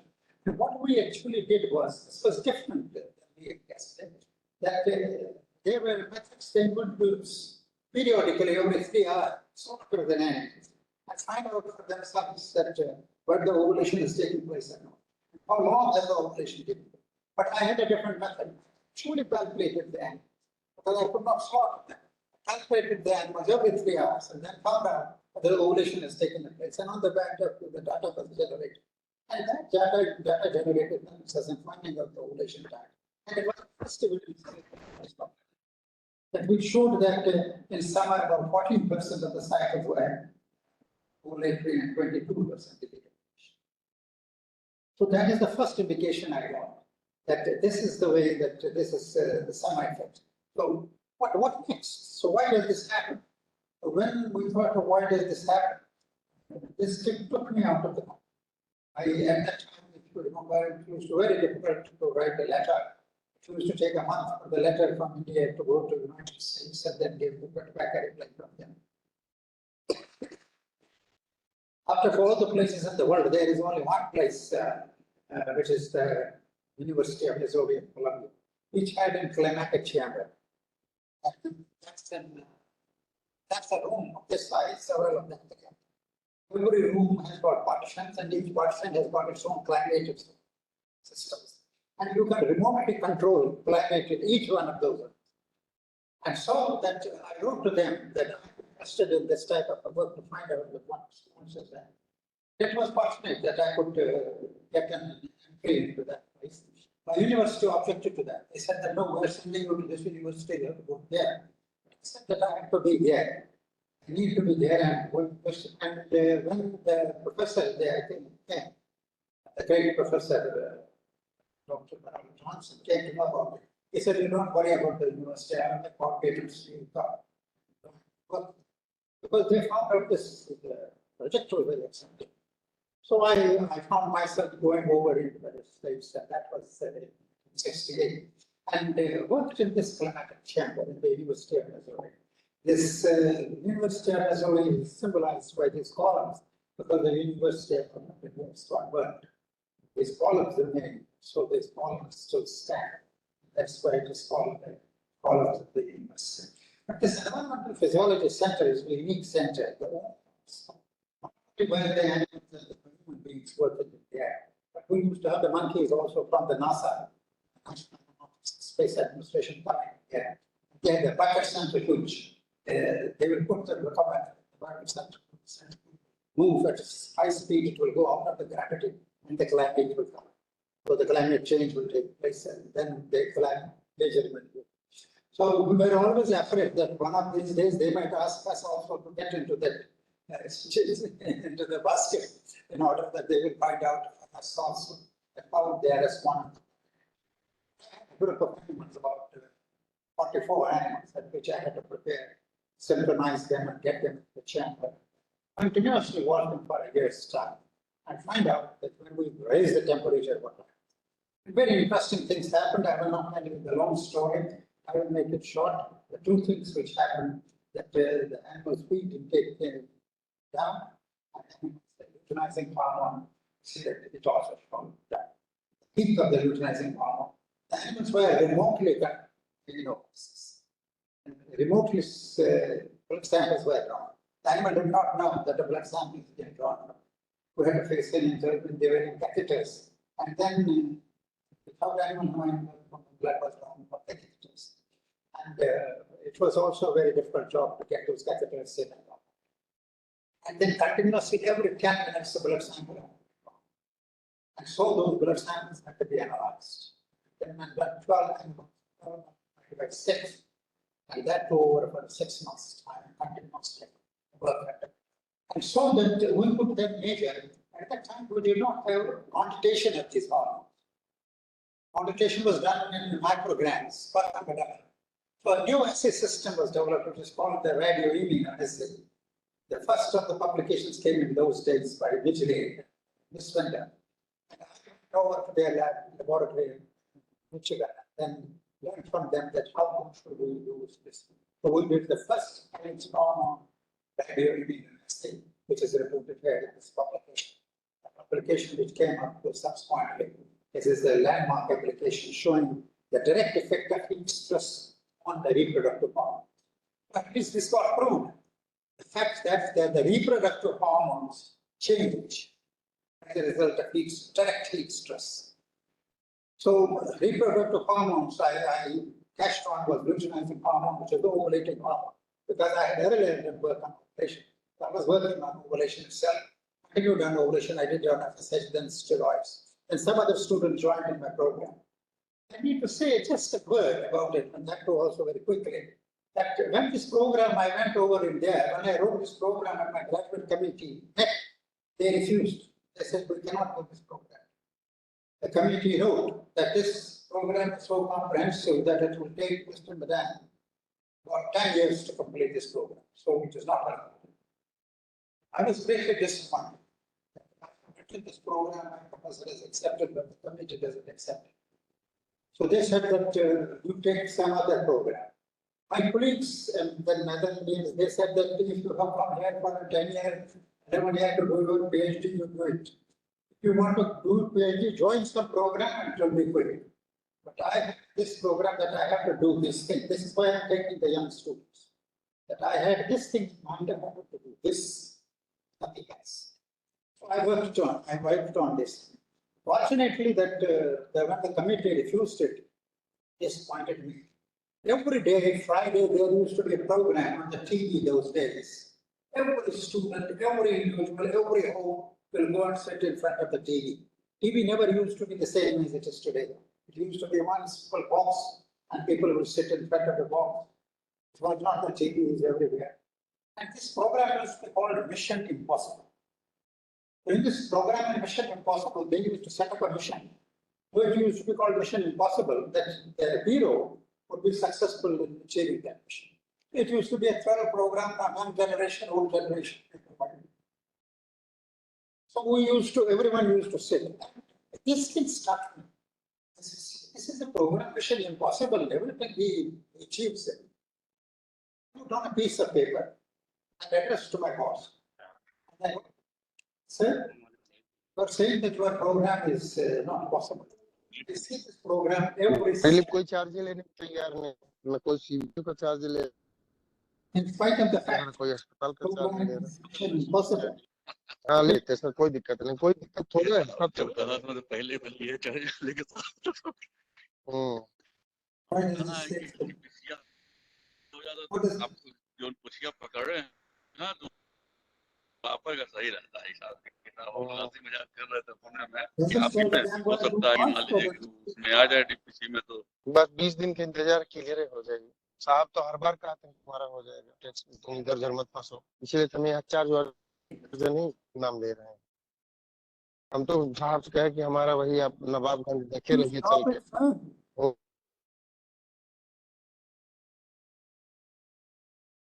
Oh, you listen to the words, sir. Otherwise, you will not stop. Anyhow, that I went over to this letter to the secretary. I did not dare to go to the professor. So I left it to the secretary.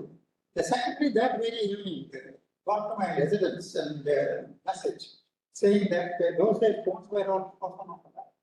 So the message came in that the boss wants to see. I went to him, he said that you prepare again for a presentation. So I went again for a presentation. And this time, they said that all right, we'll accept you, but you'll have to produce.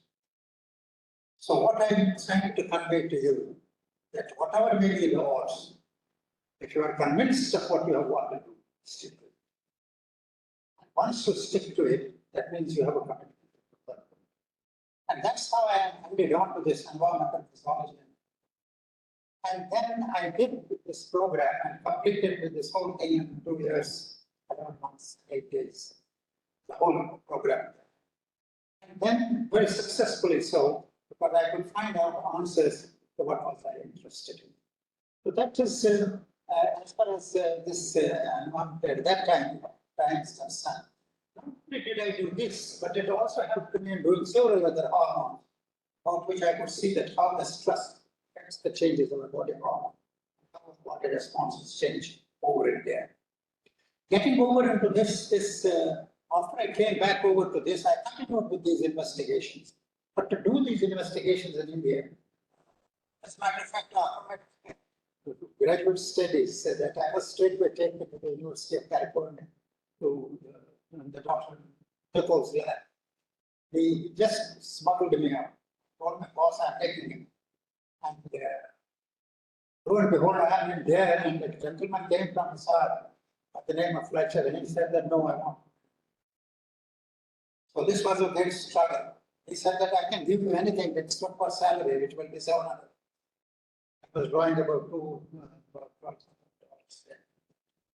And again, I took a decision, no, I'm not going back. So I came back. And he provided all the facilities that he promised. And the first facility was this, developing a radio immunoassay. So we developed one anesthetic. And I started doing this production of this syrup, iodination of hormone, which today is not done. It is all being done readily. You can go to the shop and purchase it. But those days it used to be very difficult to produce this anti-serum and then radio label the hormones and test those hormones, then do the assay. We did it, and somehow with God's grace and with the good wishes of those of my colleagues, you can see that we came into a factory of the only laboratory at that time which produced 12 assays for animal hormones from a single blood cell. You have to take our blood sample and do all these hormones. This is a tremendous difference in understanding the function of the man. And that in terms of measuring the production. And here is some of the published work which will be used from estimation of these hormones. That was the assay itself. Doing the assay, the 12 hormone is not really same, just was supposed to. Having done that, this led to us understanding the endocrinology of buffalo, which was not till that time. We didn't have any information. There was information which people produced, but that was on a human kit, which they had from Pareil, from our health institution over in there, reproductive institution, that they were collaborating with them. And that was from the human disease. So we went over into this process of developing that and could get this incidence of silent distress and all that. And also that we then picked up the progesterone and found out that with respect to pregnancy and reproductive regularity. And in this reproductive regularity, we find that ovulation was a very problem. And then you see these red marks that under normal circumstances, that the ovulation is so varied, the time of ovulation over a period of time. After the animal is in estrus. But then we did what we see that we use GNRH. And if you give a GNRH, that you find that this, you could say that ovulation comes all at one point, and then the ovulation time. So that we could increase the fertility. And this was a net benefit which came out of this study that we could get with the ovulation. And this helped us also in designing the reproductive processes with respect to the time of dissemination. Do what we call a synchronization. We did this synchronization in our institution, we did it in the field. We had about 7 students who worked on this alone on in working buffaloes, in cattle. Then we went over to the field and then helped up in this process. So further on, we went over to the development of the enzyme immunoassay and then did the double sandwich assays for hormone estimations, which confirmed our earlier results, particularly for steroid hormones. This also helped us to develop what we call a one kit, which is that it will be an estimation from milk, the pregnancy could be diagnosed. Went over into another, it was published in endocrinology. And then the result of this was that we could get out the functioning of the reproductive system of the buffalo, and on that basis we could find out that why is it that the buffaloes are having problems with this. And we found that the culprit was the heat, and the heat affected the hormone called protectin. The protectin levels were very high, and they reduced the estrogen levels. Therefore, this thing happened. And this is also a unique experiment which we did, greatly appreciated world over. And this which that we artificially produced like conditions here in India in the 24 hours. So that this prolactin and estrus expression was known about this. Finally, we got over and think where all the hormones would be. So at this was the stage at which the people were working on the fertilization, in vitro fertilization, and embryo transfer in buffalo. So these, when they were trying to do it, they were not successful. We also started throwing, my boss did not allow me to do it. He said that such and such person has done it, they have not achieved anything, we are doing. I told him my approach is different. I don't know. I don't know things. So please let me do it. He said, all right, I'll give you many months. If you are able to do it, otherwise stop this program. Fortunately, I landed in the Department of Biotechnology. There, Mr. Rajivji, at that time had a mission program on biotechnology. So I got promoted on that and presented this work before the Department of Biotechnology. They appreciated it. I made this presentation before the Prime Minister also, that that's what we are intending to do about this embryo transfer.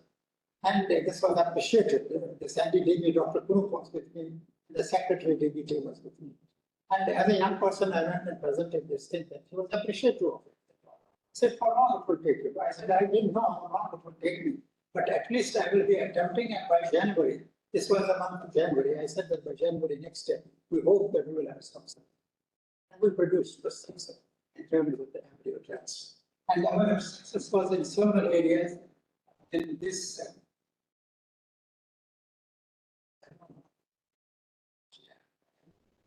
This was in going over into this embryo biotechnology. So we started the embryos and then transferring them into the recipients, prepared the whole process of which we developed. And the result of which was that we got embryo from one animal and from another animal. Not only that, we had 10 calves being born from a single breast. And then when that thing, then the technology was immediately accepted, went over to the press, people appreciated that what's being done is fine. Unfortunately, it did not catch. Said that I tried my best at that time to sell this, that this is what we are able to get it. This was one of the best cars, 6,800 we had. From that we had 10 in a year's time. So after having done that, it's not only that the day cars and sidewalk cars, this technology is exploited.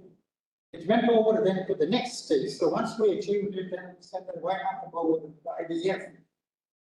This also I had difficulty in going on to one stage, another stage. But again, we stood up. Me and my team, we stood up and said that no, this has to be done. And this was against, again, the wishes of my boss. That they said that no.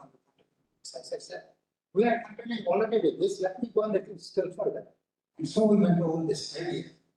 Again, because we were in successful in IDF, I created in the laboratory the same conditions of plasma.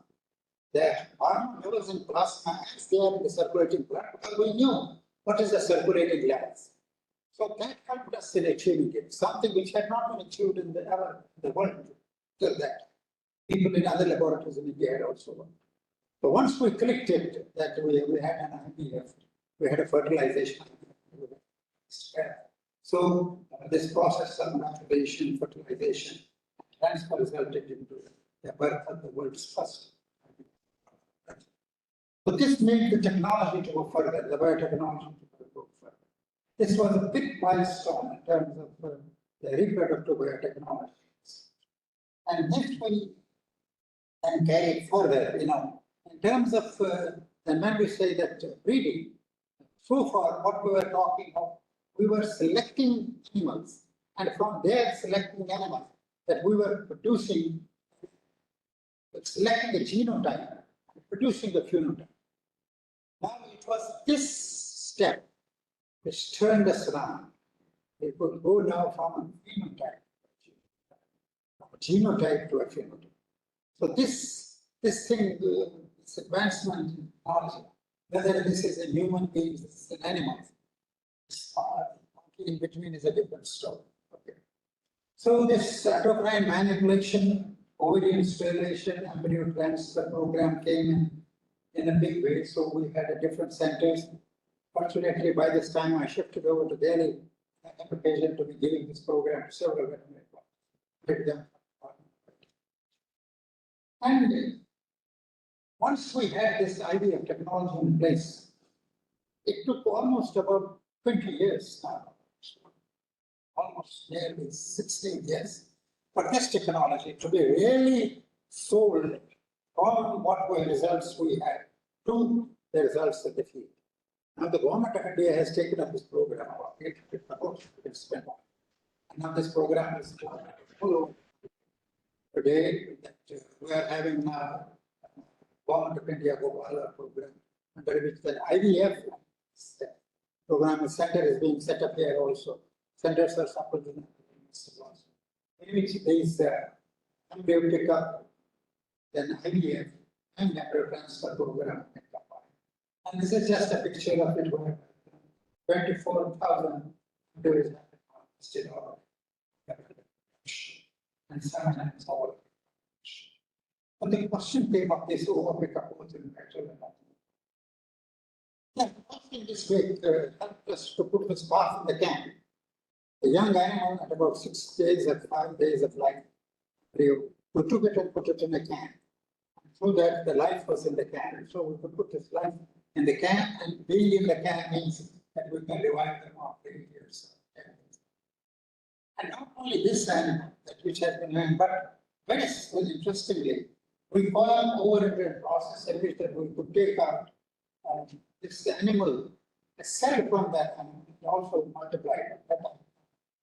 But incidentally, that Dr. Prasad, that recently there is a book which has come out from ICR. It's called the ICR Transport. And it's very heartening, though artists are late in the time. That this shows one picture, one whole page, where this biotechniques And then biotechniques, all what is shown in this, shows the power of that IVF, first IVF, the animals, they matured, then the bulls, and also the cloning, which is another part of this programs.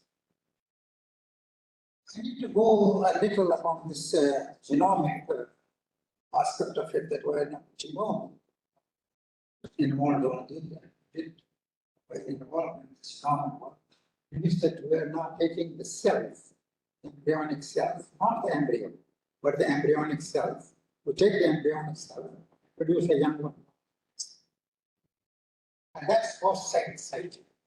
You know, you don't know you take a cell from, not only now from an embryo, you take a cell from the air. You take an air cell and produce a young one. And we have done it. We have a bull which has died about 10 years back. He had a semen. From that cell, we took a semen epithelial cell. It produced the same bull using the cloning technology. And that's in here. That is where the somatic cell has been taken.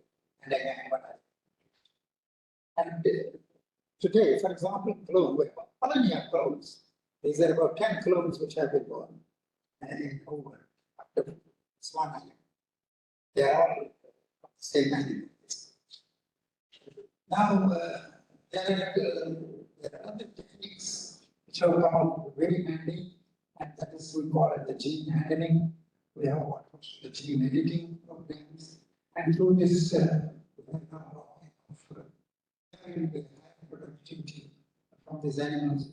We're talking of disease control like this, and we're talking of higher body weight and exercise of the pigs. We're talking of increased egg production. We're talking of genomic, for example, in 1967 and 2015, from 1 kg to 4 kg is the weight of the young cow, which is broiler, which is all this technology. Not only that, now we don't need the animal to the meat produced by us, but we are reprogramming these cells. What we call the soil, that is the meat which we produce. And that is what gives us the breakthrough that we can have now a young one born, for example, the babies, designer babies.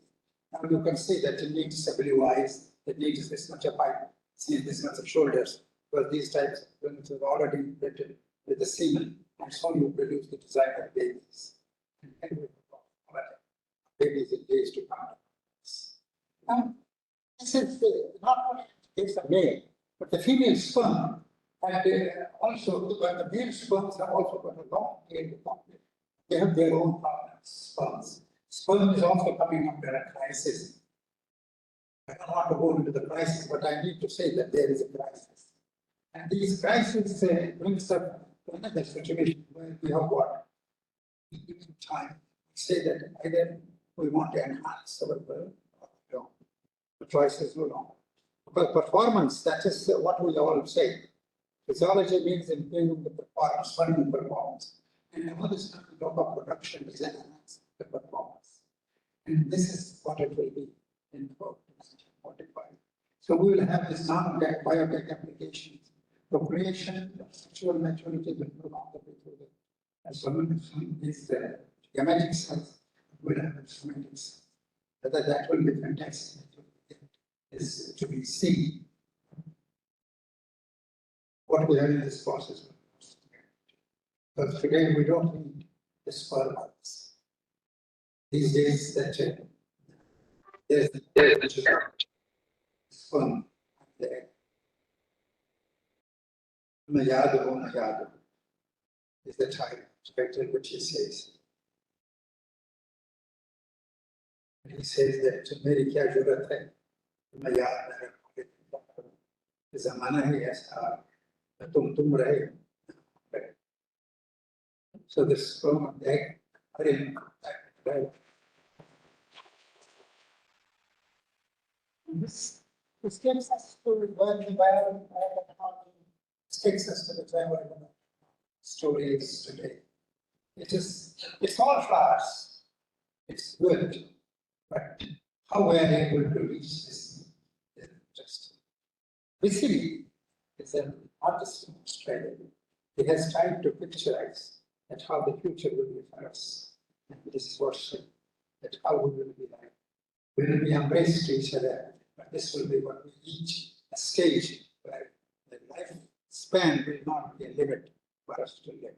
I hope that we don't look for this day, but we look for that day where we bring out the greater productivity of us. And with that, it has been a pleasure addressing this very fast type of communication to you, which is more informative to you, just to stimulate you. Yeah, which is one of the most fascinating things is to work in reproduction, to work in physiology. Because it brings you face to face with something unique. See kidney, for instance. How kidney works. If you study kidney works, and nothing is more exciting for that matter to see that how life is born on a laboratory. If you want to know the excitement, what it means, ask my children. See, when we had IVF and we had IVF care, we had an IVF, children will flock to my laboratory and they will try to see in the microscope, oh, what is that? And that's the excitement which it creates. I wish we are able to create that excitement that you give yourself. Work forward in an area which is now open field and holds great opportunities for us. Thank you for this opportunity to be.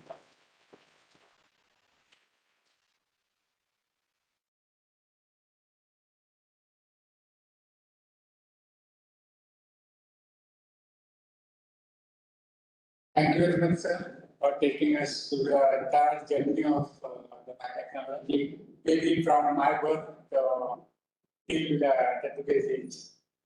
With this, since we have a theme on the World Zoonosis Day as One World, One Health, Prevent Zoonosis of the Spread. And we have moving on, we have another speaker, great speaker there also in the morning.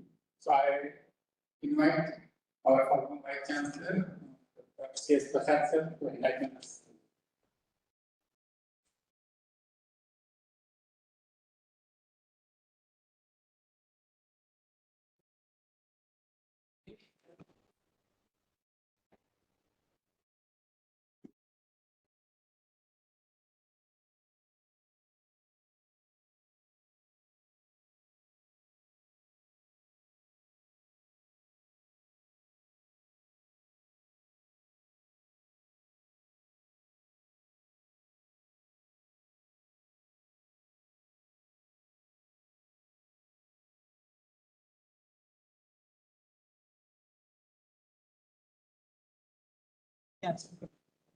Security alert एक ना ठीक है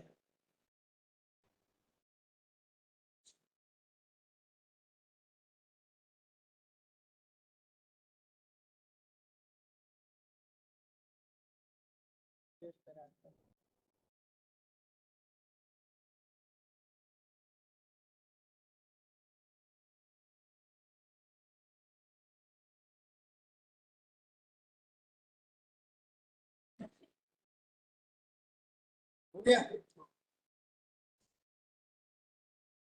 Thank you very much. Good afternoon. I see people leaving the hall. For a speaker, that becomes difficult, you know. Anyhow, I will try to finish it before dinner time because your lunchtime is already over. Well, the choice is here. See, either we all move for dinner, lunch and come back, or you can sit for half an hour. I'll try to stimulate your gastric juices and we'll see how best you can later on perform. What do you want?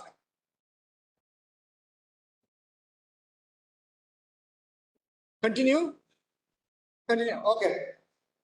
Thank you very much. And my topic is on recent approaches on animal nutrition for enhancing production and productivity. Probably may not be able to match the eloquence of the earlier two speakers, but I will try to do what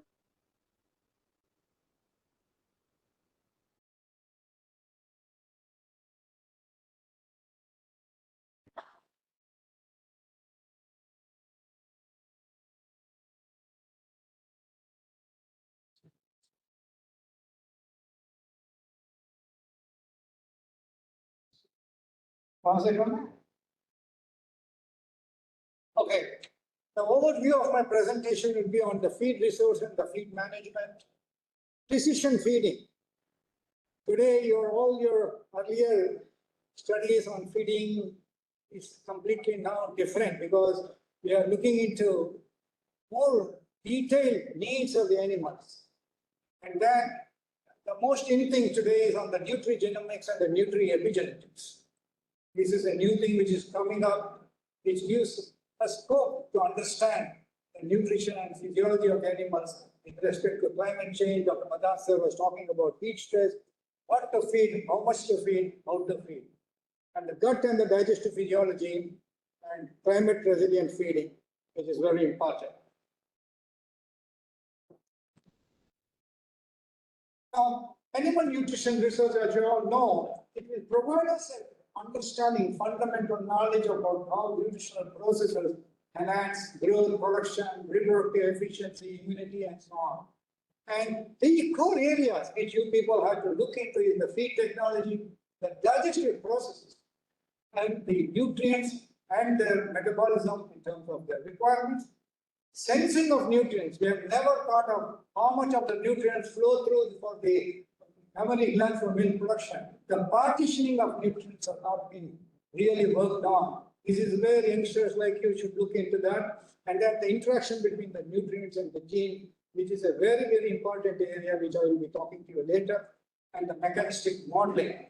Now, the question is, science, not only it is the traditional research and the newer areas, newer vista have to be blended together. It's not always that you talk about very advanced science, but forget about the conventional research which are done. Both have got their own values, and these have to be blended together. Now, feed resources, I'll give you a glimpse because always many of you people have been talking about this is the availability, this is the requirement, we have deficit of dry fodder this much, green fodder, concentrate. But you know, ultimately people have been asking us, if we have got so much of deficiency, how you are telling you're number one in milk production, you are telling that our animals are producing more than the world to milk, we are globally number one. Now this is where the whole problem is. We have been working the requirement in terms of the adult animal unit. We are taking 200 kg animal will get as per the requirement. So we are looking into the entire animal population and calculating that, which is not correct. If you really look into today, you have the livestock census of how many number of animals are there in different age groups, productivity and all that. So based on that, if you calculate, probably you get a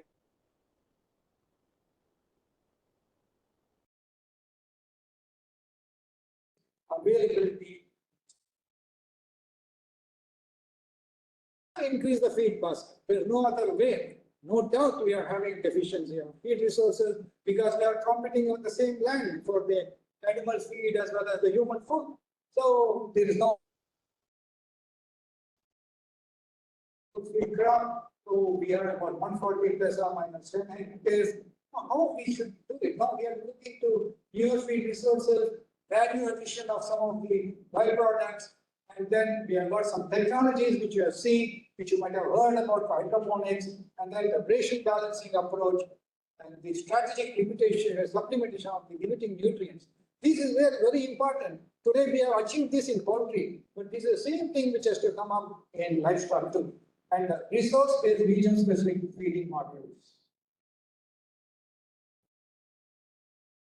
If you look into the feed residue, fruit residues, you know, this is a small thing which we took up in NINP, ICR NINP Bangalore. There was this farmer who was exporting these pineapple pulps for fruits to the Gulf countries, and he had a lot of the pulps and the heads and the peels accumulated because of his high carbohydrate content he was getting. Transport it and remove it from the site. So he was to pay a huge amount. And we thought, why not, if it is carbohydrate rich, why can't we have a silage out of it? We did a silage in drums, trying to use the peel and the crown so that the dry matter is adjusted. And we got a very good silage out of it which the animals were fed, could increase, their milk production increased by about 0.5 to 1 liter.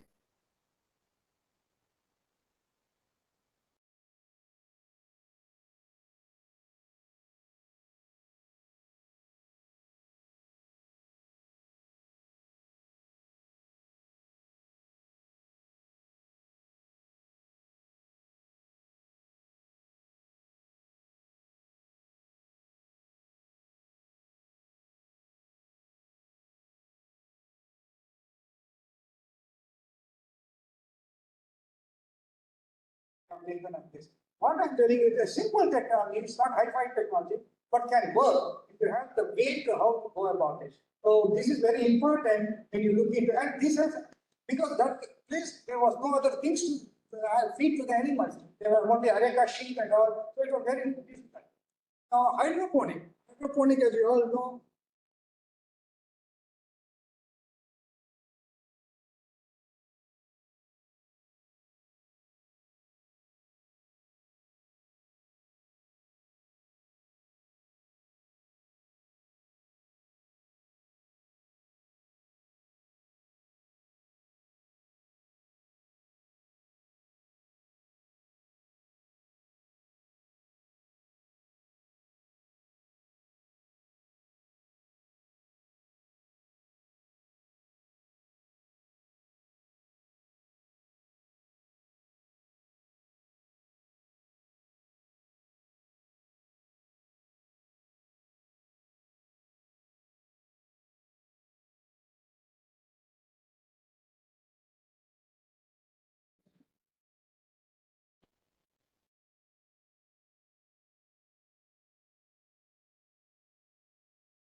more the advancement of technology, the more problems are. Now, as I was telling you, solar is a big fodder which you can grow, and we don't require any costly. Earlier, we thought hydroponics have to have all those sophisticated equipment where we need to have those big plants where you can put these plants in place, have water, have the some nutrients, and then work on the thing. Now, in simple things you can do, and we have found that this has worked very well. You can, and don't consider this as a supplement to the green fodder. Can't do that. Green fodder is required in high quantity because this has a very high protein. Because it is mostly called as a green feed. So, 2 kg, that is how this needs to be supplemented.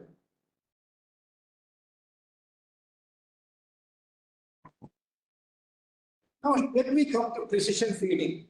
What is precision feeding? Like precision farming, you have to have the right type of feed, the 4 R's, remember, right proportion, right composition, and right time. You have to feed, all this has to be going in a simulated model. So if you can do a precision feeding, you can achieve a lot of good things from the animal production point of view. It meets the nutrient needs, whether it's amino acids, fatty acids, or minerals. It improves the bioavailability of the nutrients, and it also reduces the nutrient excretion to the environment. We talk about environmental things. Lot of nitrogen, phosphorus going into through the fecal and urine into the farm. It's the environmental issues. Now then, you're using the resources more effectively and efficiently, thereby reducing the cost of it.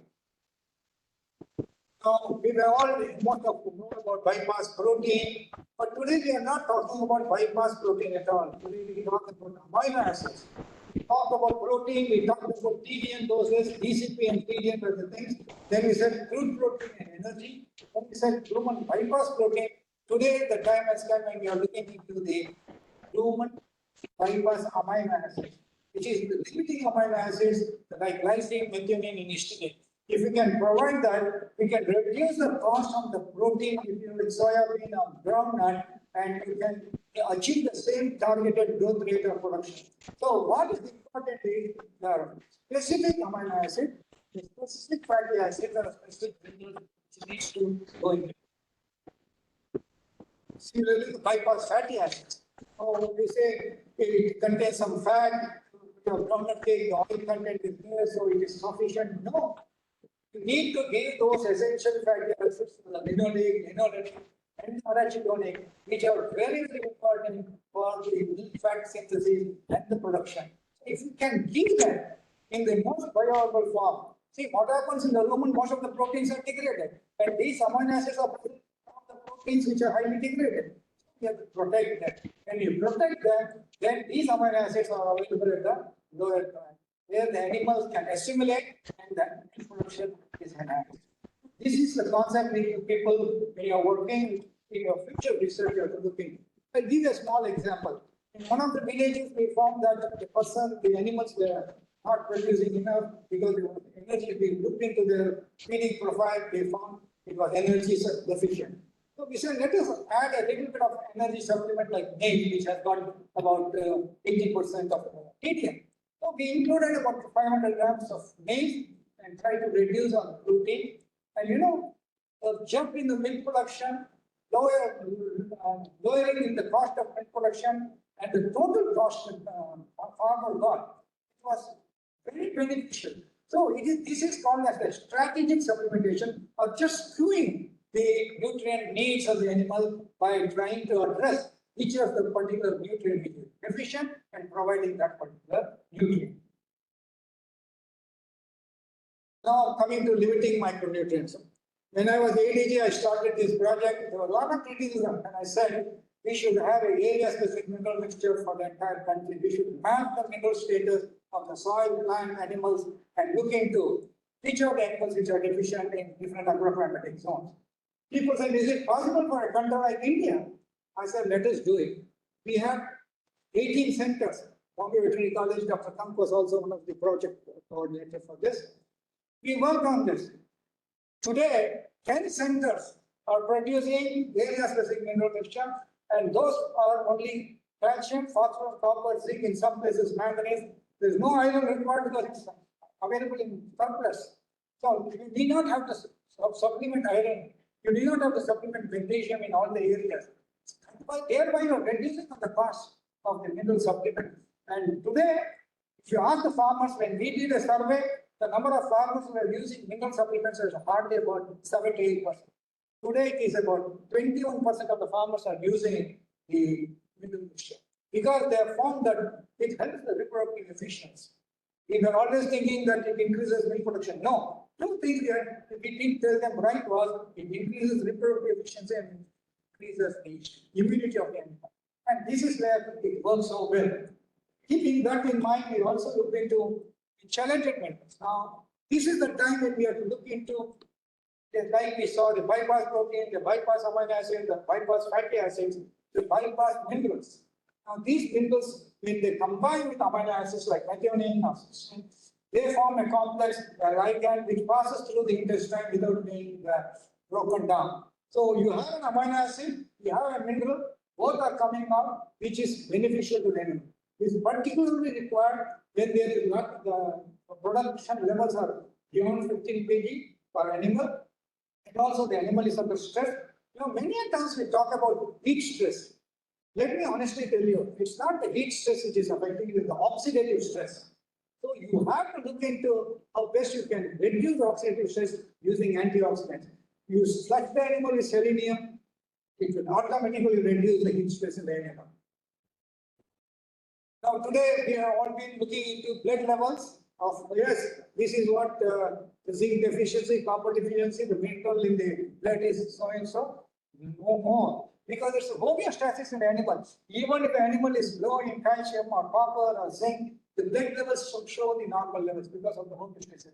The accumulated minerals from the liver comes into the bloodstream, but there's some acute deficiency in these minerals in these animals. So the best way to identify is looking into markers. You see, Dr. Jera also said that there are markers, molecular markers have to be identified, and we found for copper there are two molecular markers, the superoxide disciplinate and the celluloplasmin. These two enzymes are totally regulated by copper and zinc. So if you use this as one of the indicators, then your assessment of the copper zinc deficiency can be much better. So it is a mineral dependent enzyme because as you all know, minerals act as cofactors, and these minerals, these enzymes are very sensitive to copper and zinc. So next comes the nanoscience, nanominerals. Today we are talking about nano drug delivery. Some work was done at Bombay Veterinary College also on the nanotech delivery. I think Dr. Samad was involved in that at that time. Now, what is happening is you are giving nanominerals in such, because you have 1,200 higher, greater bioavailable surface transfer is more, surface area is much more. So they can disperse very fast. But one caution here, everybody talks about nano drug delivery, nano food delivery and all that. In such a dispersion takes place, what happens to the other cellular organisms there should also be looked into. But most of the time when you are giving a nanoparticle, it assimilates faster and the reaction is much faster. That's how you get some of those aspirins and all which are much faster in nanoforms, which are much faster absorbed. Then we said it is not a, you're all giving a mineral mixture, one cattle, buffalo, sheep, goat, everything same. Then we develop, because the requirement for goat and sheep are much different. Because there for wool production, for your meat production, it is not for milk production here. We are looking into wool and meat production. But what is that? We found that zinc and copper are more required than calcium and phosphorus. So we change this into the composition, we tweak it. But you know, this has worked so well that this has been already been patented and we have commercialized about 3 forms. Wherever that's semi-intensification of these sheep and goat do or intensified feeding system, there it works very well. Then full mineral mixture. Probably nobody would have thought of that. Now today, for the bull to produce high quality semen, we are looking into several parameters. But what we found is zinc is most important because it is a driving force for the DNA synthesis. So you want to have the energy, the bulls need energy, the semen production, semen quality improved. So this also we could commercialize and also patent. Now this is a new approach of balancing which I talked to you. You have the protein, you have the amino acids, you have the fatty acids, you have the builders. Now, for a common farmer, he will not be understanding what is amino acids, what is fatty acids and all. You tell him which is the protein and energy, you are giving more of protein and less of energy, or vice versa, or you are not giving the mineral. You try to address this. NDDB came out with this ration balancing system. It works so well in all about 13,000 farms they did this study. It's not only the meat production, but also reduces the GHG emission, greenhouse gas emission, the meat production reduced. So this technology has got a lot of potential which has to be taken up. So we produce a feed chart. It's a very small chart available for 10 rupees at 9p. You just rotate, like you know, in the earlier days the children used to rotate for different body weights and different situations. Where the green is more, concentrate is more, dry fat is more, you can look into this and you can do the ratio analysis. Now I come to the most important, this is the nutrient genomics. The nutrient gene interaction. It is said what you eat is not necessarily what you get.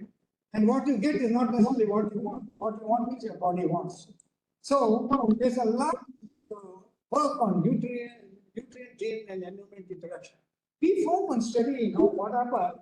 The animals were fed a normal diet of protein and energy, but we found that the health was not good, the immunity levels were quite low. When we tried to incorporate some of the antioxidant minerals like selenium, it triggered on those genes responsible for the immunity. So this is where what I'm thinking is immunity levels should be important in terms of increasing. So you need to have, you see the gene which operates because of selenium, what is the gene which is responsible for immunity? This is how we work on this. So this is the omics of nutrition, the deeper insight between the relationship between the gene and the nutrients. Now even in our case, what we require, the nutrigenomics is a very important role. And the more you understand between the nutrition and the genes interaction, the better you are in terms of it. Now you see, here is a small example, the copper-related chaperones. These are they were upregulated or downregulated based on the level of the copper in the diet. Now, the copper CCS genes were upregulated and SOD genes were downregulated. So, in the whole blood as well as erythrocytes in copper deficient and adequate. Based on this, you can identify which of those animals are having deficiency, where you need to supplement the nutrients. So this you can see the expression, both in the genes, molecule as a molecular marker. Epigenetics. What is epigenetics now? How one genetics affects the nutritional needs. Now you have a genetic, even twins in the same, who have got the same genetic makeup can have differences in terms of feed intake, in terms of growth, in terms of body weight, all that. This is because there is a lot of difference in the genetics of the nutrition and the genetics interaction. For example, if you're having, many of the people who will be taking, red wine contains the resveratrol. This is having an antioxidant property. Now, when you take red wine, it decreases the oxidative stress and thereby chances of cancer. So people thought you are almost taking red wine very regularly. I'm not promoting that you should start taking red wine from tomorrow. I'm telling you, giving you as an example. So this is very important for us to know how this nutrition and epigenetics work. I have 10 minutes. I have no time. No. When Dr. Madan sir left, it was 120. Give me 5 to 6 minutes more. So these are the, you fortify the plants with some of those, you have amino acid. Now, lysine enriched maize is available, and zinc enriched maize is available. So these are all required to be adopted for feeding the animals. Now you have a human protected vitamin B complex. Never we thought we require a B complex for vitamins for animals because the human were supposed to synthesize that. But today we are finding that particularly folate, they can increase the consumption rate and first service. This is proven. So the epigenetic studies have given you a vistas for us to understand how the various nutrients and the genetic makeup in the animal can play a role. Now I come to the gut and digestive physiology. There is a lot to be said here. Even Dr. Jairaj talked about diarrhea, anti-diarrhea. Today, things have changed completely. None of you get any medicine for if you have a diarrhea, you never take. It's mostly you're given probiotics or prebiotics, which are helping the gut microbes to perform better, or the facultative bacteria to grow. So what has happened? We have completely misunderstood the gut. Whether it's human beings or the animals. If you have an headache, we thought it's because of your pain and other things. Mostly it is because of your gut problem. Your digestion was affected, you got a headache. So gut, today the importance for gut microbial population, their diversity, because you have the metagenomic approach, you can understand what are the various microbial populations that is in the aspects. So non-ruminants we don't want to talk about. Now we have come with, I was talking to you about probiotics, postbiotics. These are the products coming from probiotics as one of the fermentation process. Then the phytobiotics. The phytobiotics are nothing but your plant mineral materials. Many of you must have seen plant additives being used for animals for seeing their gut performance. More studies have been done in monogastrics than in ruminants. So, but there is a lot of importance in that. Residual feed intake. This is one newer area which has come up. This is a heritable trait. So, if you can breed an animal for low RFI, you can get a better feed conversion efficiency. I will show you in the next thing. There is a cow which is 550 kg, both of them. But as per the requirement, it requires 19 kg, but it consumes 20 kg. It's inefficient. Another animal is 19 kg, but consumes 18 kg. Performance-wise, it's the same, both of them. It is a more efficient animal. Since being heritable trait today, we have to look into the RFI component when we are going to the breeding program. So what are the factors that are affecting energy efficiency? The host physiology and the genetics, the microbiota, the rumen epithelium. Now let us see the feed conversion efficiency. To look into the low FCI and the high FCI. High FCI animals don't have so much of changes in their diversity of the microbial population. Whereas low FCI has got lot of diversity. Thereby, they are not able to convert the nutrients in a better form. So, understanding the human microbial flora and trying to exploit on that is the new thing which has to be looked into. Now, methanogenesis is an important area. Today, everybody talks about environment, everybody talks about green energy, everybody talks about carbon sequestration, and everybody blames India to be the highest methane producer from the cattle. What happens here is because your animals are producing cow, you are mostly fed on crop residues, actually your methane production is. Now, what are the ways to develop alternate hydrogen sink and increase the propionate level? Because you have to convert the additional hydrogen into glucose. The hydrogen is, if you have an alternate hydrogen sink, automatically your acetate level comes down, and thereby your particularly methane production goes up. But in our country, our own milk is based on fat.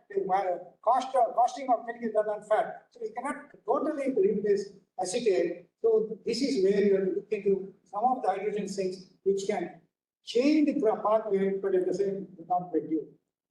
So this is just it, because we are always looking into whether there is any difference between cattle and buffaloes. There's not much difference in the either in the order or in the gene. Now we have tried many compositions. The best is the feed-based approach. Feed-based approach is the way to reduce methane. Otherwise, tree leaves. NIPICR has come out with the Haritara, which is a combination of tree leaves, because tree leaves have tannins. Tannins have an anti-methylenic property. So this is where we have to look into either ration balancing or trying to incorporate something which can reduce methane to is required. What was third question was nutrition and environmental research. Very important. Another thing just like I was. I know people are very hungry, but that's always like that. The last speaker will always have this problem. After ये भी तो काम नहीं करता है ना, वो and show पे आ जाता है.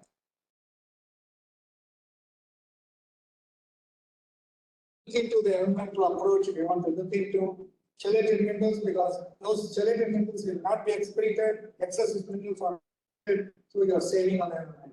Phytoremediation reduces, so you are reducing. That is one way of and the reduction of the nitrogen and phosphorus. So, if you can manage through these precision feeding, either through chelated minerals or through protected amino acids or through balanced nutrition, you can reduce GHG to a considerable extent. So, biofortification and One Health, I was talking to you today. We all talked about One Health today being Jonas' day. He said, how well is best? You see, we do not have proper agency to look into the quality of the feed, quality of the milk, quality of the nutrients, quality of the end product, which is again going to the chain. You know, we were played when we were one of the very senior medical doctor, highly accomplished doctor, used to say in open meeting that the poultry meat and the poultry egg are the major causes for AMR. This is not that because in poultry they indiscriminately use antibiotic, it is coming into the food chain, and that's how it is affected. We used to argue with it. No, it's not happening that way. We are also very much conscious about the fact that we are not using antibiotics to that extent. But you know, this is what the general feeling is. So today we have got PAS, who is an authority who can say how much you feed and all that. But this laboratory, with Dr. Zende showed us today, should be the nodal agency, should be the national reference lab to look into and certify the animal products and say this is safe, it can be taken, can be consumed, with no ill effects.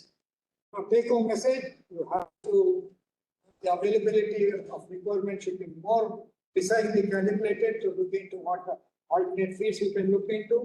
Then chelated and nanominerals, nutrigenomics and nutrition, epigenetics studies are important. This is where you people have to take up the studies of your MPhD and PhD students sitting here. Then precision feeding and RFI. Residual feed intake, since you have the breeding group and the nutrition group here, biochemistry group, work on that. It's a very, very new area. It will give you a lot of significance if you can achieve something out of it. And then you need a certification of feed quality and safety, and balanced feeding will definitely reduce emission. So thank you for your patience, and I'm sorry to give you.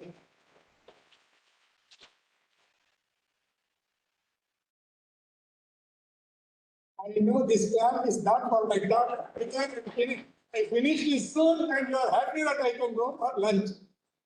Thank you so much for your patience. It was a great interacting with you. If you have any questions or anything, now there's no time, but I'm still here today. Anyone of you, if you want anything, talk to me. I always feel happy to address the students. You are all the future. You are all to be really proud.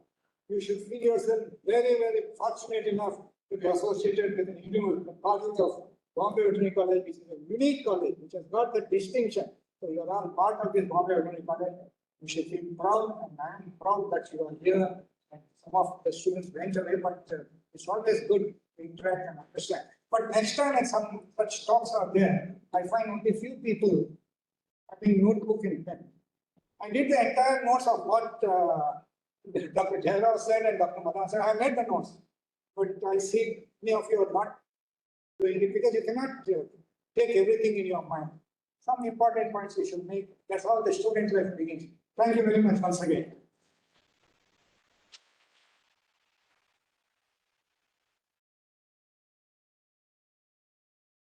Thank you, sir. Although you were the last, you were the interesting one, keeping us active throughout. Thanks.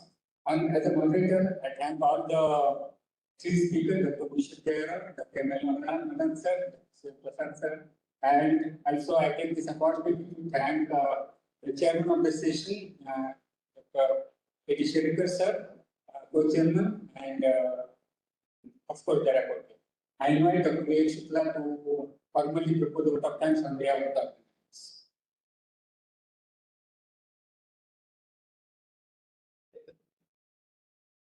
Thank you, sir. So, I, Dr. Vivek Shukla, Assistant Professor in Kobe in this project, I'm really grateful to propose the vote of thanks. So, first of all, I would like to thank Dr. Bhushan Jaira, sir, who has given a very nice lecture, and sir has come all across the USA. Give this